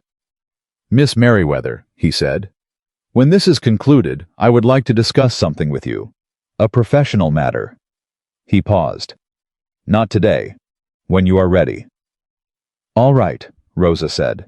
Around them, the courtroom continued to empty. Ranchers who had been watching from the gallery stopped at the table, not with the effusive praise of men who had been converted, but with the quiet, solid acknowledgement of people who recognized competence and wished to indicate they had seen it. A nod, a brief word, a handshake offered to Callum, and in 2 cases to Rosa directly, which was not a small thing in 1887, and which Rosa received with the simple dignity of someone who had earned it. Shaw was escorted out by 2 men who had the look of territorial law officers. He did not look at Rosa as he passed. She did not need him to. The last thing she did before leaving the courthouse was pick up her writing pad from the table and check one final time that every document she had brought was accounted for and intact. Every page was there, every word accurate, every truth exactly where she had placed it. The formal verdict came 6 days later. Webb brought it to the ranch office himself, arriving before 8 in the morning with the document under his arm and an expression that told Rosa everything before he opened his mouth. He set the verdict on the desk in front of Callum and stepped back, and Callum read it, and when he looked up, his face had the particular quality of a man who has been braced for impact for so long that the absence of it takes a moment to process. The territorial court invalidated every fraudulent document. The Western Continental Holdings Corporation was formally identified as a shell entity created by the railroad syndicate for the sole purpose of acquiring Willow Creek water rights through manufactured commercial default. Shaw's confession, the telegraph record, Friedrich's correspondence, Rosa's documented translation, discrepancies, and the financial timeline she had built across 9 days of records work combined into an evidentiary record that the syndicate's attorneys had been unable to challenge successfully on any material point. Shaw faced fraud charges. 3 syndicate officials faced fraud charges. Gerald Purcell faced perjury charges, which Webb had pushed for specifically and obtained because Webb was the kind of lawyer who understood that a man willing to commit perjury once would do it again if the consequence was merely inconvenience. Red Willow Ranch retained full uncontested ownership of Willow Creek. Callum read the verdict twice. Then he set it on the desk and looked at Rosa. "We need to talk about what comes next," he said. "Yes," she said. "We do." What came next that same afternoon was Friedrich Adler's professional proposal. He arrived at the ranch office at 2 o'clock with his attorney and a single sheet of paper that he placed in front of Rosa without preamble in the direct manner she had come to expect from him and genuinely appreciate. The paper outlined a retainer arrangement. Friedrich's investment operations in Wyoming and the surrounding territories required ongoing translation and contract review services. German, French, and English commercial correspondence, partnership agreements, freight contracts, and financial documentation. The retainer was quarterly. The rate he had written at the bottom of the page was more than Rosa had earned in any full year of her life. She read it carefully. She read it a second time. Then she looked at Friedrich. "This is generous," she said. "It is accurate," Friedrich said. "What you did at the hearing was not incidental to the outcome. It was the outcome. I do not pay for sentiment. I pay for results." He looked at her steadily. "I have a proposition beyond the retainer. I am expanding my investment activity in the American West. I need a permanent commercial interpreter and contract consultant based in Wyoming who understands both the German investment perspective and the American ranching context." He paused. "I believe you understand both better than anyone I have encountered in 4 weeks in this territory." Rosa was quiet for a moment. She thought about the Frontier House Hotel. She thought about the payslip and the head steward's note and the 7 years of carrying coffee in rooms where she was not supposed to matter. "I'm not looking for employment," she said. Friedrich tilted his head slightly. "What are you looking for?" "I want to establish an independent office," Rosa said. "Commercial translation and contract consultation. I work for clients, not for employers. I set my own rates. I choose my own cases." She looked at him. "If you want to be my client, Mr. Adler, I welcome that, on those terms." Friedrich looked at his attorney. His attorney looked at Friedrich. Something passed between them that Rosa recognized as the silent confirmation between two men who have just encountered something they hadn't fully anticipated and have found it satisfactory. "Those terms are acceptable," Friedrich said. He extended his hand across the desk. Rosa shook it. Callum had been listening from the chair near the window, close enough to hear far enough to make it clear he was not inserting himself into the negotiation. When Friedrich and his attorney left, he stood and came to the desk and looked at Rosa with an expression she was still learning to read, layered in the way of a man who felt things precisely but did not display them carelessly. "You're really going to turn down the retainer," he said. "I didn't turn it down," she said. "I restructured it. He's my client, not my employer." "There's a difference to you." "There's a considerable difference," she said. "One means I work for him. The other means I work." Callum was quiet for a moment. "I had a conversation with Webb this morning, before he brought the verdict." Rosa waited. "I want to offer you something," Callum said. "And I want to be careful about how I offer it because I've watched you correct me for the better part of 2 weeks, every time I've framed something wrong, and I'd prefer not to require correcting on this one." Despite everything, Rosa almost smiled. "Go ahead."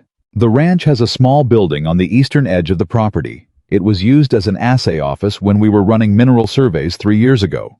Good structure, 2 rooms. It's been empty since." He looked at her. "I'd like to offer it to you at a fair lease rate for your office. Not as a gift, not as gratitude. A business arrangement. You pay rent. I have a reliable tenant, and you have a professional address that isn't your boarding house." Rosa looked at him for a moment. She thought about what it would mean, a real office with a door that had her name on it, in a location that communicated permanence and professional standing rather than improvisation. She thought about what it would cost her, which was a monthly rent she could afford if Friedrich's retainer held, and 2 or 3 additional clients developed in the first quarter, which she believed they would. She thought about whether accepting a lease from Callum Rourke meant something she wasn't ready for it to mean. "What's fair?" she said. He named a number. It was genuinely fair below market for commercial space in Cheyenne, above the level that would constitute charity. The number of a man who had calculated carefully and understood that she would see through anything that wasn't honest. "I'll take it," she said. Something shifted in his expression. Not relief exactly. Something quieter. "Good," he said. They did not shake hands on it. She wasn't sure why not. But the agreement settled between them in the room, the way agreements do when both parties intend to keep them, and the absence of ceremony felt like its own kind of solidity. The following week was the week Cheyenne caught up with what had happened. It moved through the city, the way real news moved, not in whispers, but in full voice in conversation between ranchers at the supply depot, and merchants at the bank, and women at the dry goods counter, and men at the attorney's offices on the main street. The story of what Rosa Merriweather had done in that dining room and then in that courthouse moved through Cheyenne County with the unstoppable momentum of a true thing that has finally been given room to travel. The reactions were not uniform. Some people were straightforwardly impressed. 3 ranchers sent notes to Webb's office asking for Rosa's contact information because they had German investors or German freight partners and had been managing the correspondence badly for years.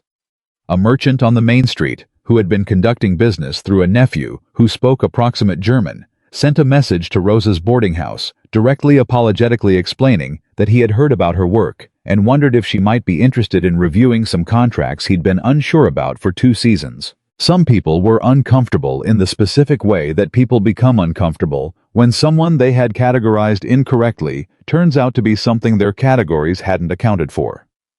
Rosa recognized this reaction and was neither surprised by it nor particularly interested in managing it. Those people would either adjust or they wouldn't, and either outcome was their own business. And some people more than she had expected came to her directly. The woman who ran the laundry, 2 streets from Rosa's boarding house, stopped her on the sidewalk on a Tuesday morning and told her in the practical, unsentimental manner of a woman who spent her days doing hard physical work and had little patience for anything else that she had watched Rosa walk into that courthouse, and she had been proud of her, and that she wanted Rosa to know it. Rosa thanked her. She meant it completely. On the Thursday of that week, she went to the assay office building on the eastern edge of Red Willow Ranch with a cleaning cloth and a writing pad, and the specific purposeful energy of someone beginning something real. The building was exactly what Callum had described. 2 rooms, good structure, empty. She cleaned it herself, which she had expected to do, and which she did not mind. Physical work had never frightened her. She made a list of what she needed: a proper desk, a second chair for clients, a filing cabinet for documents, a lamp for evening work, a sign for the door. She was calculating the cost of those items against her first month's expected income when Callum appeared in the doorway. He was holding a desk. Not alone, one of his foremen had the other end. But Callum was holding one side of a solid oak desk, slightly battered on one corner, exactly the right size for the main room, and he brought it through the door and positioned it where Rosa's writing pad indicated the desk should go, with the straightforward efficiency of a man doing a practical task. "Where did this come from?" Rosa said. "Storage," Callum said. "We had it in the barn. Used to be in the ranch office before I replaced it." He looked at it. "It's solid. Better than anything you'd get from the general store at short notice." "What are you charging me for it?" He looked at her. "Nothing. It was going to rot in the barn." Rosa looked at the desk. She looked at Callum. "If you give me things, the arrangement stops being a business arrangement." "It's salvage," he said. "I'm clearing barn space." Callum. He held up one hand. "All right, $1. Final offer." She looked at him for a long moment. The corner of his mouth was doing the thing it did when he was managing the expression he actually had in favor of something more neutral. She had been noticing that for 2 weeks, and had reached the point where she noticed it, and recognized it, and chose not to comment on it, and was aware of making that choice. $1, she said. "Fair." He nodded. The foreman set down his end and left without being asked, with the tact of a man who understood when his presence was no longer required. Callum looked around the room. "What else do you need?" "A filing cabinet," she said. 2 chairs, a sign for the door." "I know a man who does signs," Callum said. "Good work, reasonable price." "Then give me his name," Rosa said. "I'll contact him." "I could—" "His name Callum." He gave her the name. He also gave her the name of the man who had done the ranch office furniture, which he offered with the specific, deliberate casualness of a man who was offering information rather than assistance, and believed she might appreciate the distinction. She did appreciate it. She wrote both names down. Then he said, "Can I ask you something?" She looked up from her writing pad. "The first day," he said. "In the hotel. When you put the coffee pot down." He looked at her steadily. "You had 40 more seconds, and then you were done. You could have walked out of that room and never said a word. Nobody would have known you understood what Friedrich said. Nobody would have known what Shaw did." "I would have known," Rosa said. That was enough. She thought about it honestly, because he was asking honestly, and he deserved an honest answer. "I'd spent a long time making myself small enough to fit into rooms that didn't want me," she said. "Not because I was small, because it felt safer." She looked at him. "But safe and invisible are not the same thing. I'd been confusing them for years. And when I watched you reach for that pen, I understood very clearly in that specific moment that there are things that cost more to stay quiet about than to speak." Callum was quiet for a moment. Do you know what I thought when you said it? Don't sign.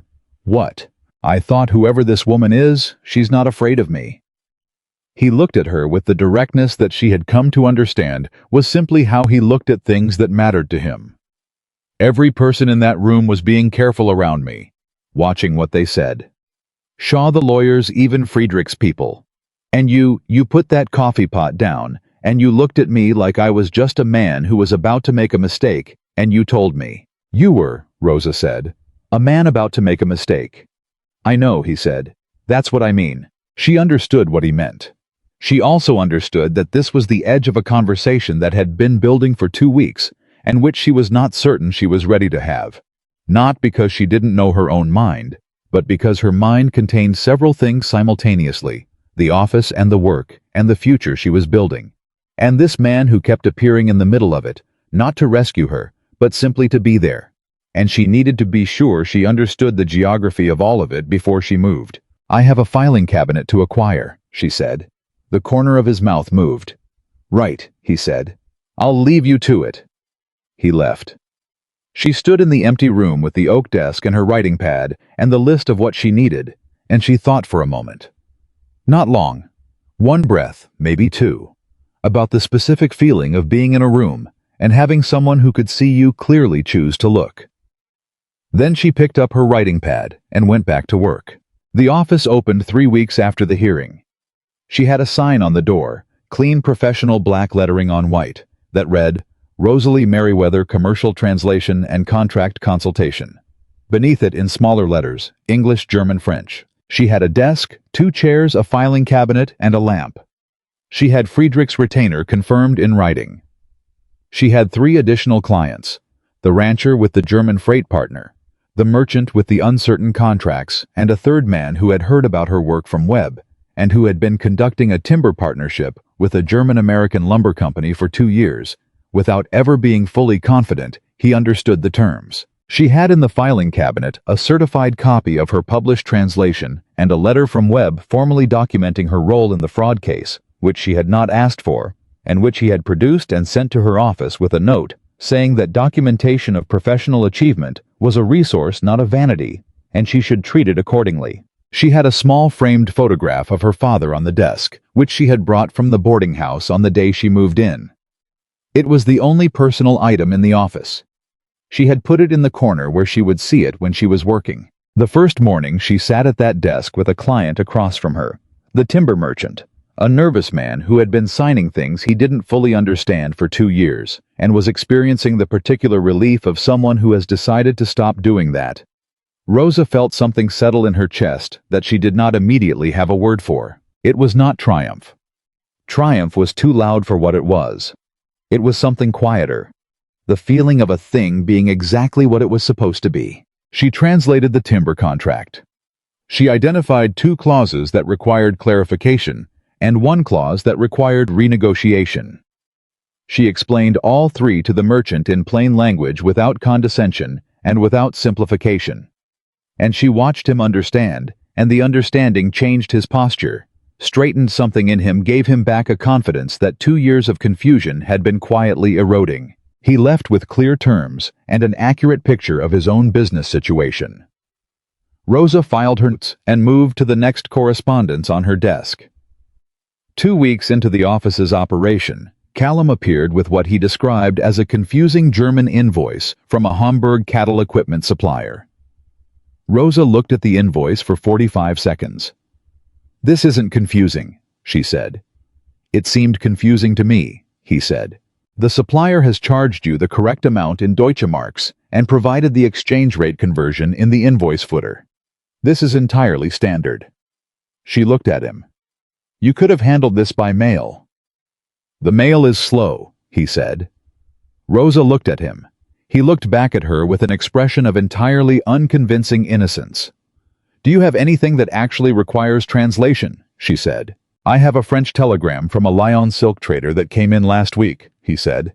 "Though I'm not sure why a Lyon silk trader is telegramming a Wyoming cattle rancher."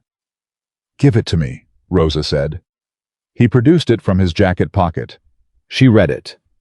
She looked at him with the expression she had been developing over the past several weeks for moments that required it. "This is from Friedrich," she said. "He's telling you that a business associate of his in Lyon is interested in investing in American cattle operations and would like an introduction." "Huh," Callum said. "Friedrich sent this 2 weeks ago. I've been meaning to bring it in." "Callum." He sat down in the client chair across from her desk. "All right," he said. "I don't have a French telegram. I wanted to see the office." Rosa set the telegram down. She looked at him across the oak desk that had cost her $1 and which had proven to be exactly as solid as he had claimed. "You have seen the office," she said. "You were here when the sign went up." "That was 3 weeks ago," he said. "It looks different now. With the furniture and it looks like what it is." Rosa looked around the room. It did look like what it was. That was, she thought, exactly right. "Friedrich's associate," she said. "The Lion investor. That's a real inquiry." "Friedrich mentioned it in a letter," Callum said. "I wasn't sure whether to respond or wait for you to review the French correspondence first." He paused. "I was also, if I'm being direct, looking for a reason to come in." "You don't need a reason to come in," she said. "You own the building." "I lease it to you," he said. "There's a difference. You told me that." Rosa looked at him. He looked back at her. The morning light came through the window behind her, and the office was quiet. And outside, she could hear the ordinary sounds of the ranch going about its business. And in the chair across from her desk sat a man who had given her the space to build something real and kept finding legitimate adjacent reasons to be near it. And she understood with the precision she brought to everything. She understood exactly what that meant. "Callum," she said. "Rosa," he said. First name. He had not used it before. He said it with the careful attention of a man who understood that language had weight and had chosen this word deliberately. "I need to tell you something," she said. He waited. "I'm not interested in being someone's reward," she said. "I'm not interested in being rescued or accommodated or handled carefully because I've been through something difficult. I've been through difficult things my whole life, and I've managed them without being handled." She looked at him steadily. If what this is something else. Something that's about the work I do and the person I am, and not the situation we went through together, then I'm interested in discussing it." Callum was quiet for a long moment. He was the kind of man who understood that there were sentences that required the full weight of your attention before you responded to them. This was one. "You argued with me on the second day," he said, "about how to organize the correspondence archive. You told me I was wrong about the chronological method, and you were right, and I needed to accept that and move forward." "You were wrong," Rosa said. "The thematic organization by document type was more efficient for the pattern we were looking for." "You were right," he said. "I knew you were right when you said it. And I thought," he looked at her, "I thought this is the kind of person I want to be wrong around. Because she'll tell me, and she'll be right, and she won't make me feel lesser for it." He held her gaze. "That's not rescue. That's not gratitude. That's me telling you who I am and what I'm looking for." Rosa held his gaze across the desk. She thought about every room she had ever walked into and been made smaller in. She thought about what it had taken to walk into that dining room and stay there. She thought about the office and her name on the sign and her father's photograph in the corner, and what it felt like to sit at that desk and have work that was fully hers. She thought about the specific, particular, precise feeling of being seen clearly by someone who had no interest in making her smaller. "You're still my client," she said. "I know," he said. "That doesn't change." "I wouldn't want it to," he said. "The French correspondence is real, by the way. I do have a Lyon inquiry. I'd like your help with it." "Put it on the desk," she said. He produced a letter from his other jacket pocket and placed it on the desk between them. Rosa picked it up. She began to read, and Callum sat in the chair across from her and watched her work with the expression of a man who was exactly where he intended to be. She translated the letter. She made notes in the margin. She asked him 2 clarifying questions about the nature of the potential investment and the timeline he was considering, and he answered both directly and completely, and without making her feel the questions were inconvenient. Then she drafted a response in French, read it aloud to him for his approval. Made one adjustment he suggested, and declined to make a second one he suggested because it was grammatically incorrect, which she explained, and which he accepted. They worked for 2 hours. Steady, focused, useful work. When they finished, Callum stood to leave. At the door, he stopped and looked back. "The same man who does signs," he said. "He does business cards, if you want them." "I know," Rosa said. "I've already ordered them." He smiled. "A full one this time, not managed." "Of course you have." He left. Rosa sat at her desk in the office with her name on the door and looked at her father's photograph in the corner and thought about the word her father had used the first time she had translated something difficult and gotten it exactly right. He had not said "well done," or "that was impressive," or "I'm proud of you." He had said simply, "That's it. That's the work. That's it. That's the work." She picked up the next document on her desk and began. Outside Red Willow Ranch moved through its afternoon in the ordinary way of a working enterprise that has survived an attempt to destroy it and has come through more solid than it began. The sound of it steady and purposeful. The creek running clear in its banks, the land exactly where it had always been. And in the small building on the eastern edge of that land, Rosalie Merriweather, commercial translator and contract consultant, did what she had always been capable of doing. She simply finally had the room to do it in.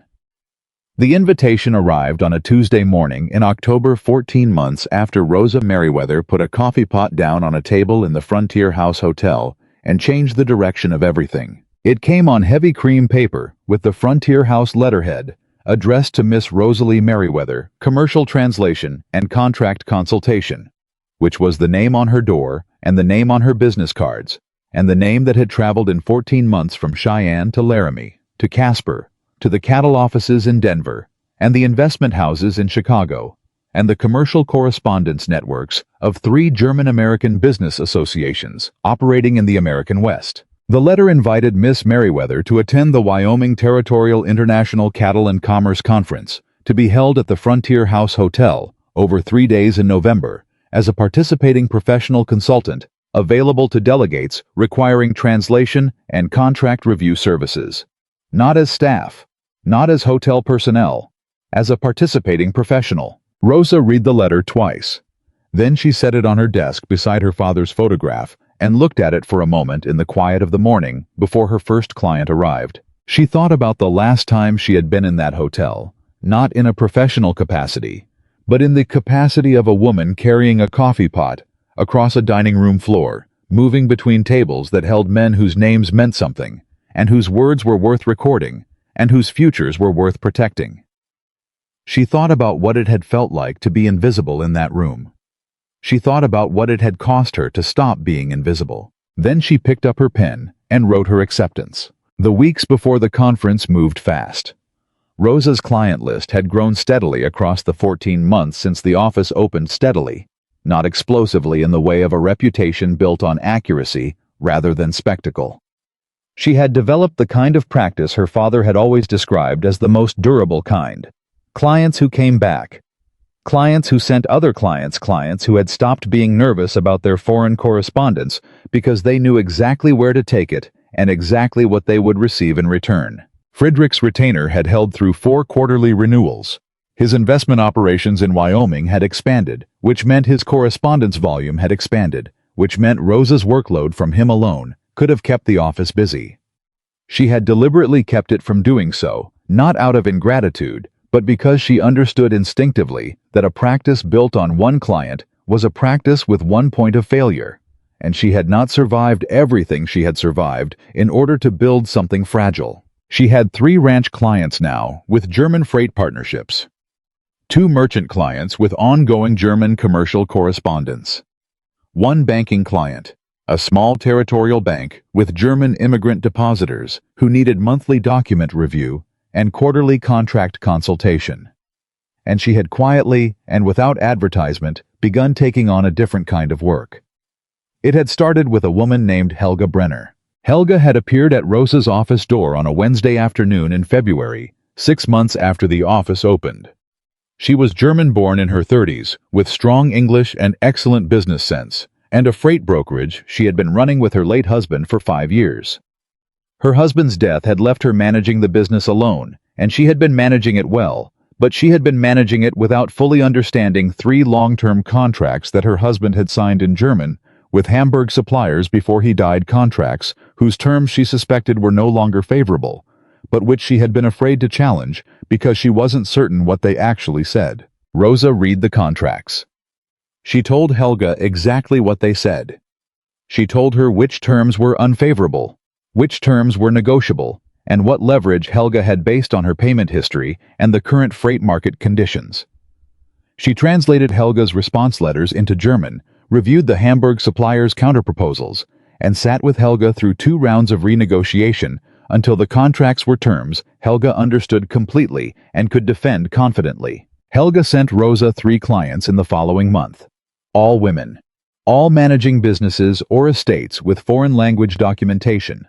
They had been afraid to confront, because confronting them required a professional, and the professionals they could access had made them feel in various ways that their situations were beneath serious consideration.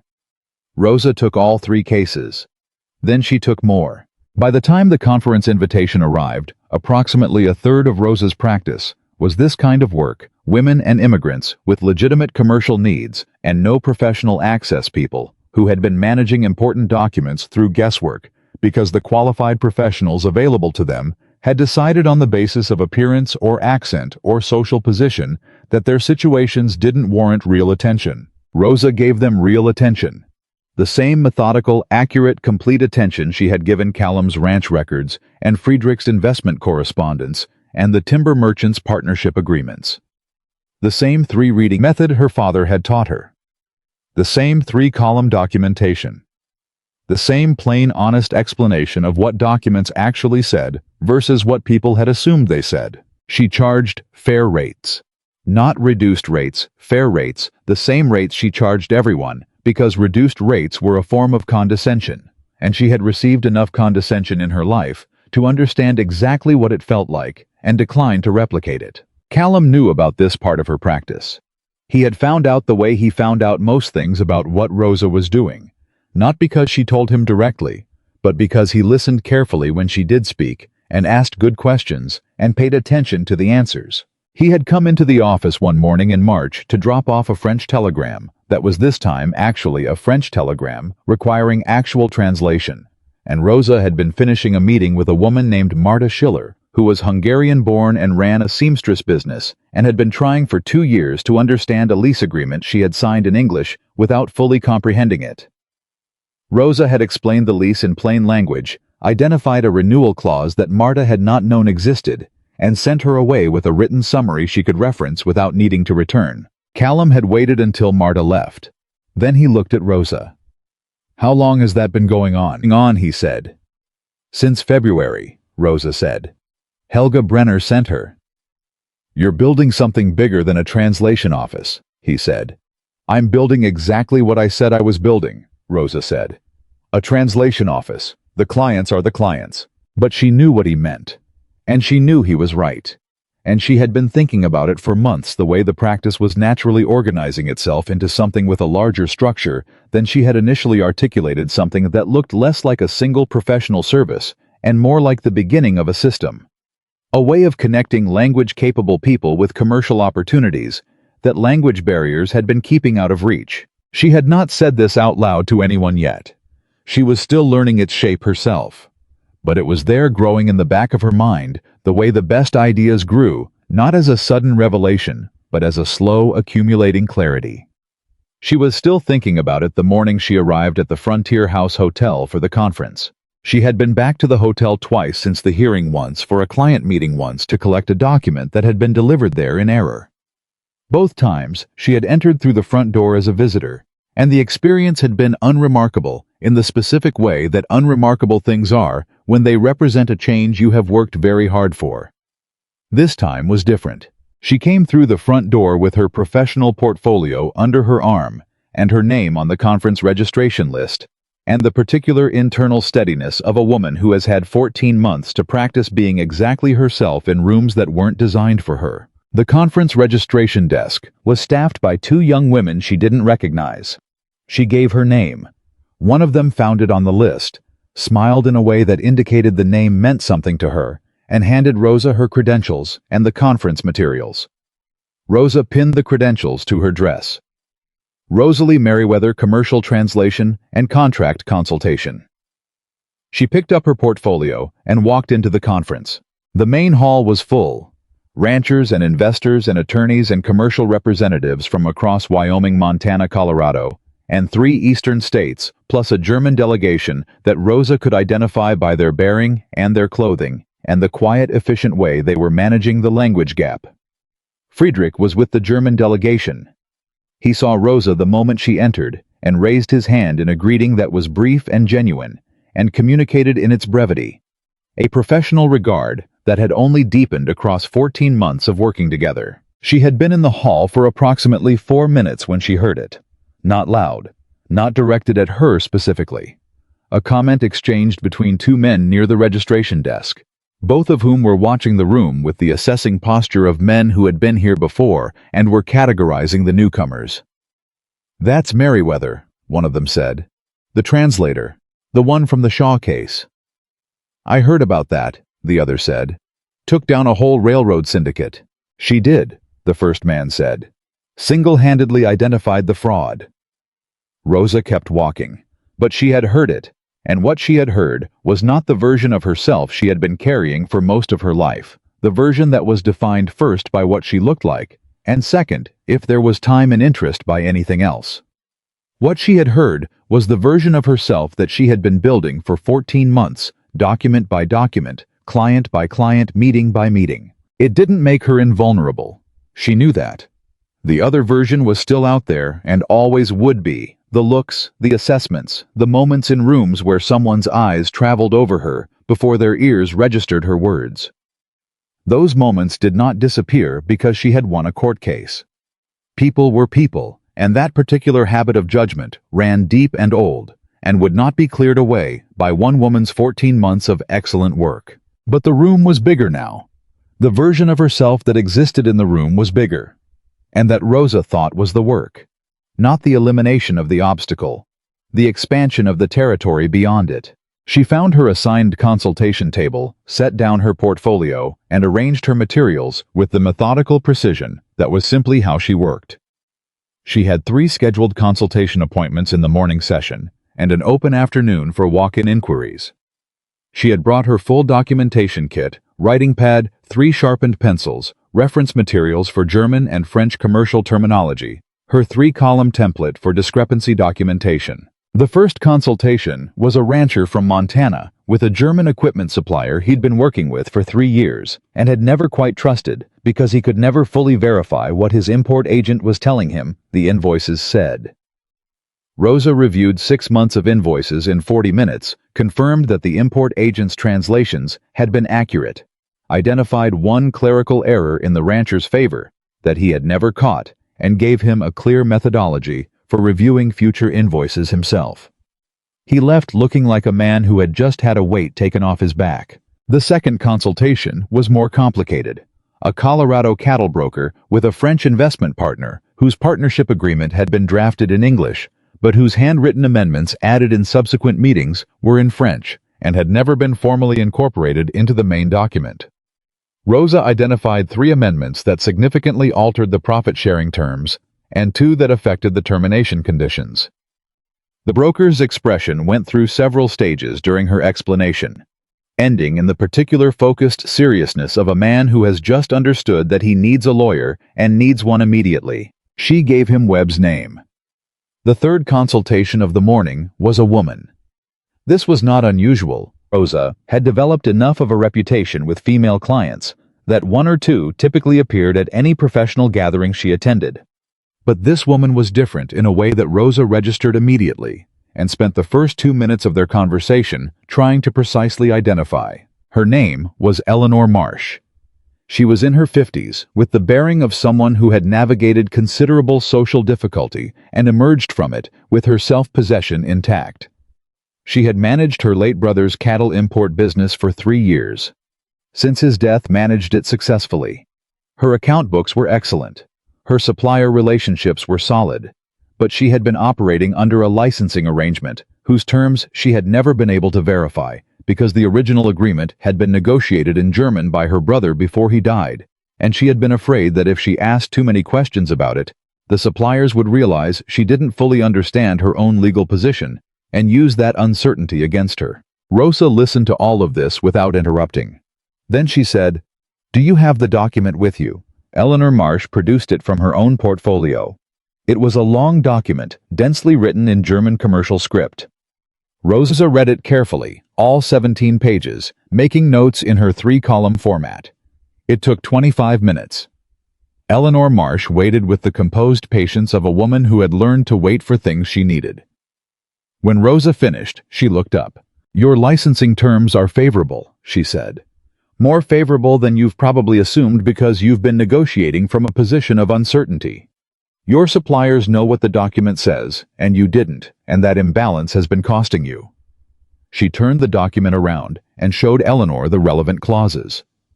"You have price protection for another 4 years. You have a right of first refusal on supply expansion that your suppliers have been hoping you wouldn't claim. And you have a termination penalty clause that works heavily in your favor if they try to break the agreement early." Eleanor Marsh looked at the document. She looked at Rosa. "For 3 years I've been managing blind," Rosa said, not unkindly. "It's more common than you think. The language gap is used deliberately by people who benefit from the other party's uncertainty. The solution is accurate information, which you now have." Eleanor was quiet for a moment. "Where were you 3 years ago?" "In a hotel dining room," Rosa said, "carrying coffee." Eleanor looked at her. Something shifted in her expression. Recognition of a specific kind, the recognition that passes between women who have navigated similar kinds of invisibility from different directions. "What would you charge," Eleanor said slowly, "to do a quarterly review of my correspondence ongoing?" Rosa named a quarterly rate. Eleanor accepted it without negotiating, which told Rosa the rate was fair.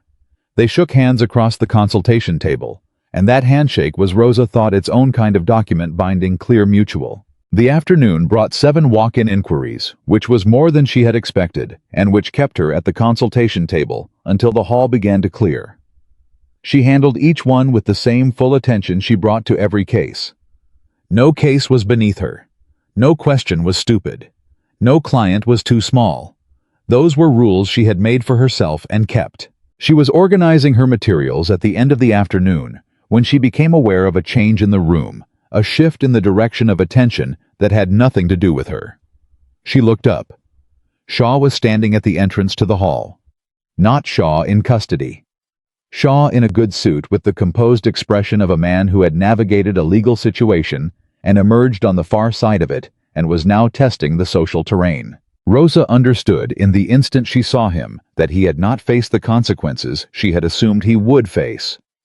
The fraud charges she had received a letter from Webb 2 months ago, noting that the syndicate's attorneys had reached a settlement with the territorial court that had resulted in fines and professional censure, but not criminal conviction. Shaw had cooperated with the syndicate's settlement process and had been released from liability in exchange for his testimony, which was the legal outcome, and which Rosa had accepted as what legal outcomes sometimes were. But he was here, in this hotel, at this conference, and he had seen her. He crossed the room to her with the measured deliberation of a man who has decided something and is committed to seeing it through. Rosa set down her portfolio and stood and waited with the specific stillness she had developed for situations that required her not to move first. He stopped on the other side of the consultation table. "Miss Merriweather," he said. "Mr. Shaw," she said. He looked at her for a moment. He looked at the conference credentials on her dress. He looked at the consultation table and the materials arranged on it, and the 8 completed intake forms from the afternoon's walk-in clients stacked neatly at the corner. "You've done well," he said. The tone was not what she expected. It wasn't contempt. It wasn't the practiced dismissal of a man who needed to make her small. It was something more complicated and less comfortable, the tone of a man saying something true that he would prefer not to have to say. "I've done the work," she said. "Yes." He was quiet for a moment. "I owe you." He stopped, reconsidered, started again. "What I did in that dining room, it would have cost this man..." He glanced in the direction of the main conference area, where Callum was visible in conversation with 3 ranchers near the far wall. It would have cost him everything. Yes, Rosa said. It would have. And you stopped it. I translated accurately, she said. That's all I did. Shaw looked at her. She thought like a man who had spent 14 months with something sitting on him, and had finally decided to put it down, regardless of whether the putting down accomplished anything beyond the setting down itself. I underestimated you, he said, in a way that He stopped again. I'm not asking for anything. I'm not asking for forgiveness or a conversation or anything beyond. He looked at her directly. I wanted to say it to your face. You were in that room, and I decided what you were before you opened your mouth, and I was wrong, and what came from that. He did not finish the sentence. He did not need to. Rosa looked at him for a long moment. She thought about what she wanted to say. She thought about what her father would have said, which was probably precise and measured, and entirely without cruelty. She thought about what was actually true. You made a mistake that plenty of people make, she said. You looked at me and decided you already knew what I was. The difference is that your mistake had consequences that most people's don't, because you were in a position where it affected other people. She held his gaze. I don't carry it. But I want you to understand something. The people who come to my office, the women with foreign language documents, they're afraid to question the immigrants who sign things they don't fully understand because no qualified professional will take their case seriously. They're paying the same kind of price you nearly made Callum Rourke pay. Every day. Because someone in a position of professional trust looked at them and made the same calculation you made about me. Shaw was very still. That's what I'm trying to change, Rosa said. Not by punishing anyone, by making accurate information available to people who deserve it and haven't had access to it. She picked up her portfolio. If that means anything to you, use it. If it doesn't, that's your business. She walked away from the table. Callum was at her side before she had crossed half the room. He had been watching. Of course he had been watching. He was Callum, and watching was how he stayed ahead of things. You all right? He said. Yes, she said. And this time, it was simply true, without the qualification she had added 14 months ago in the courthouse. She was all right. She was, in fact, more than all right. She was exactly where she had worked to be, and she had just said plainly, and without heat, exactly what she believed. And the saying of it had felt like the final document in a case file, the one that completed the record. What did he say to you? Callum said. He said he underestimated me. He did. Yes, Rosa said. But I told him something more useful than that. I told him what I'm doing with it. Callum looked at her. In the way he had of looking at her direct without interference, like someone who has decided the person in front of them is worth his full attention and intends to give it. Tell me, he said.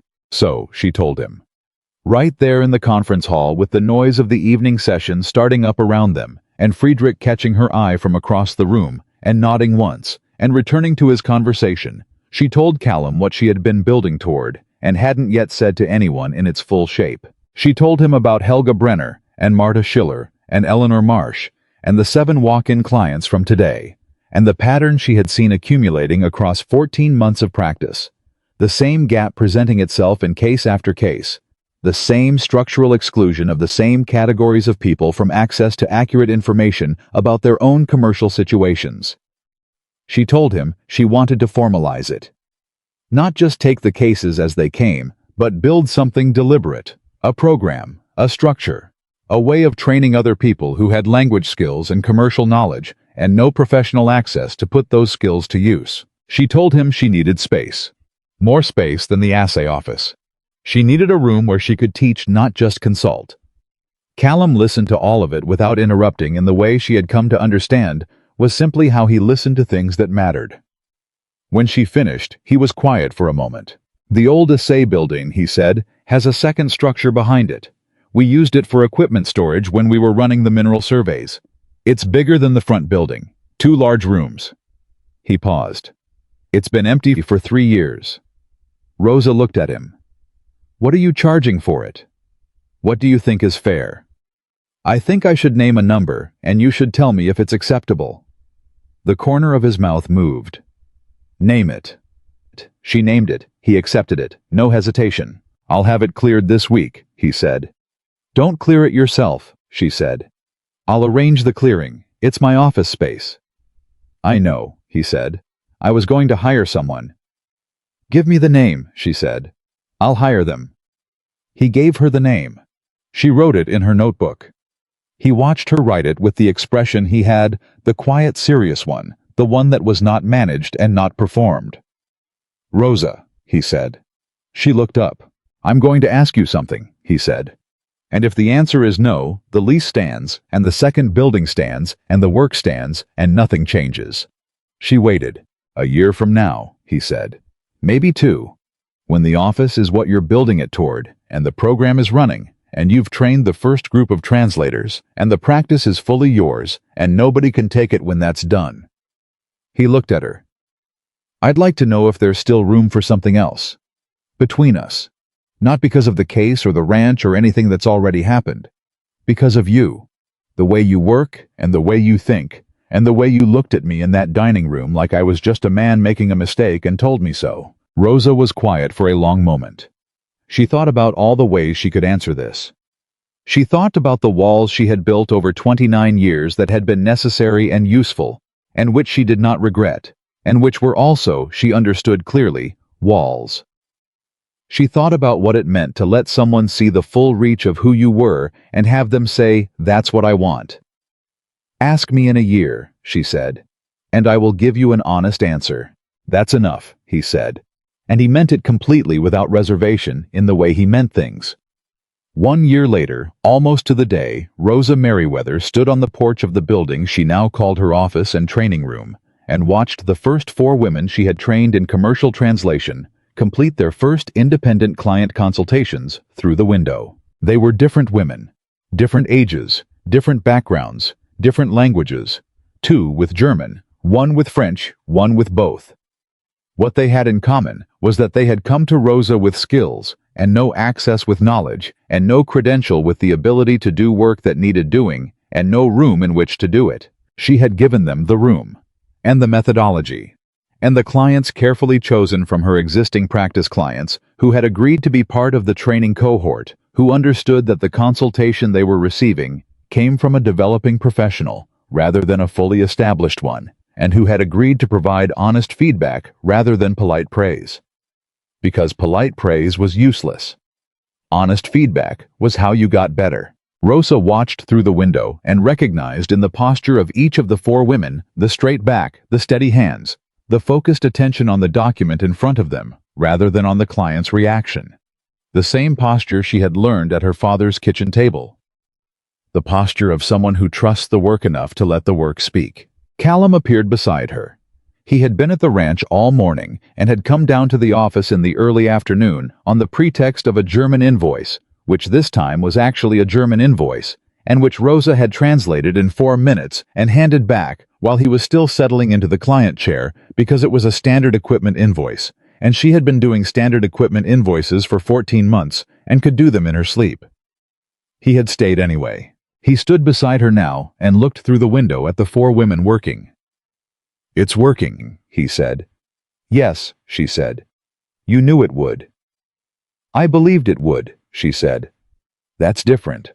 Belief requires evidence. Knowing doesn't. I prefer belief." He looked at her. "That's your father talking." "Most of the good things are," she said. They stood in the quiet for a moment. Then Callum said, "It's been a year." Rosa looked at him. The October air was cool, and the ranch was going about its afternoon, and the sounds of 4 women working competently inside the building behind her were the best sounds she had heard since she signed her name to the office lease. She thought about this dining room. She thought about the coffee pot. She thought about the pen in Callum's hand, and the 4 words she had said, and the 14 months that had followed them, and everything she had built in that time, built herself with her own hands and her own mind, and the methodology her father had given her, and the stubbornness she had come by honestly. She thought about this man beside her, who had given her space and fair terms and honest attention and had asked her 1 year ago for a year. She looked at him directly. "Ask me," she said. He looked at her. "Is there room?" "Yes," she said. "There is." He took her hand. She let him. They stood together on that porch while the ranch moved through its afternoon, and the four women inside completed their consultations, and the creek ran where it had always run, clear and uninterrupted, exactly where it belonged. Friedrich sent a letter the following week from his winter offices in Chicago. It was brief. Friedrich's letters were always brief, and it said that his Hamburg associate had inquired about Rosa's training program after word had reached him through the German-American commercial networks, and that 3 German investment firms operating in the American West were interested in partnering with the program to provide certified translation services for their ongoing Wyoming and Colorado operations, and that Friedrich expected Rosa's terms for this partnership to be characteristically fair and non-negotiable. Rosa sat at her desk and read the letter twice, and then drafted a response that was 3 pages single-spaced, outlining her terms for the partnership in precise and comprehensive detail, because that was how she wrote agreements and always had been. She sent it. All 3 firms accepted. She hired her 2nd staff translator in January, her 3rd in March. By the following summer, the program had trained 11 women and placed 7 of them in ongoing commercial translation work across the territory. Work that paid fair professional rates and came with the kind of documented case files and professional references that could be used to build a lasting practice. None of them were invisible. The work made that impossible. When you stood in a room with complete command of the language being spoken and the documents being signed, when the parties across the table needed what you had and could not proceed without it, visibility was not a choice or a gift or a thing that required permission. It was simply the natural consequence of being the person the room could not function without. That had been Rosa's discovery in the dining room of the Frontier House Hotel on August 14, 1887, when she put the coffee pot down and opened her mouth. Not that she was brave, not that she was special, not that the world had finally charitably decided to see her, but that the world was full of rooms where someone was saying something important in a language the people in power didn't understand, and that the woman with the coffee pot, the woman they had looked through, the woman they had dismissed before she ever spoke, was the only person in the room who could make the truth impossible to ignore. She had not changed herself to earn her place in those rooms. She had not become smaller or quieter or more palatable or easier to accept. She had simply done what she had always been capable of doing in a room that had been forced finally to stop talking long enough to hear her. And everything that had come after the office, the program, the partnership, the 4 women working through their first independent consultations, the man who had asked her for a year and to whom she had said yes, all of it had begun in the same place, with the same action, the same 4 words. Not with rescue, not with permission, not with anyone finally deciding she was worthy.